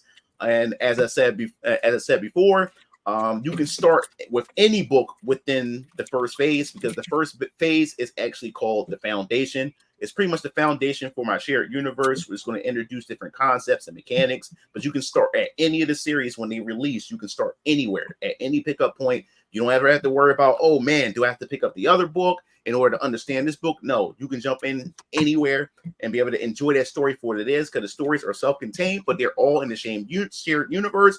And as you read the books, it also, with the world building and the lore and everything, you'll be able to know where these books place within other series as far as the timeline is concerned and everything. So you don't have to even worry about this, but all these stories tell a much bigger picture. So no matter which series you start in or which series that you love to read, you'll still be able to contribute something with the knowledge that you have to the bigger picture. So just because you read one series and somebody read another series, they can still come together and have a discussion because it adds to the bigger picture as well. So yes, this is the first phase. As I mentioned before, it is exclusive here. That second phase will be going into the more of the space, the cosmic part of my universe in phase 2 when we start introducing those characters and everything. So stay tuned for that. But I appreciate it. And also, as far as the price is concerned for the base, the price starts at $15 for the base, and then it goes up $5 for each version. So $5 for $20 for B, then $25 for C, and then $30 for D. There will be a digital, which is going to be $5. And when you buy the physical of whatever cover or that you're getting, it's also going to a digital is also going to be packaged with it. Digital releases, those who get digital, you'll get that once, like a week or 2 or whenever, when fulfillment starts or whatever like that, or as the copies start going out, then I'll, like, weeks ahead, we'll put out the digital. So those who has a digital will get it and everything. And that gets everybody excited. And those who got the physical that comes with the digital, you'll get your digital as you prepare and wait for your physical copy to come and everything. There will be merchandise to go with this and stuff like that as well. So yeah, man, I'm looking forward to it. Yep, January 2025. Be there. Mm-hmm. For phase 1. Pack of squares. Phase 1. Mm-hmm. Be there for phase 1. Let's go. Phase 1 right here. Let's flip and go. John Douglas said he sold. He said he sold. Yes. All right, buddy. Y'all have a great night, morning, afternoon, or evening, wherever you are in the world. I appreciate y'all for being here. Make sure you hit like on the stream. If you are new here, you want to see more content like this, subscribe. Obviously, if you want to further support the channel, you can always hit the join button. You get access to emojis for just $1 a month. Again, it's not an obligatory thing, but if you like, this type of content, you can go ahead and subscribe. Like I said, that's the easiest way. And obviously, watch videos. I'll put out some more content tomorrow based on some stuff I've seen today. And I'll see you all next time. Hell yeah. This will still be live for everyone to watch. You do not have to remember to watch this. So peace out.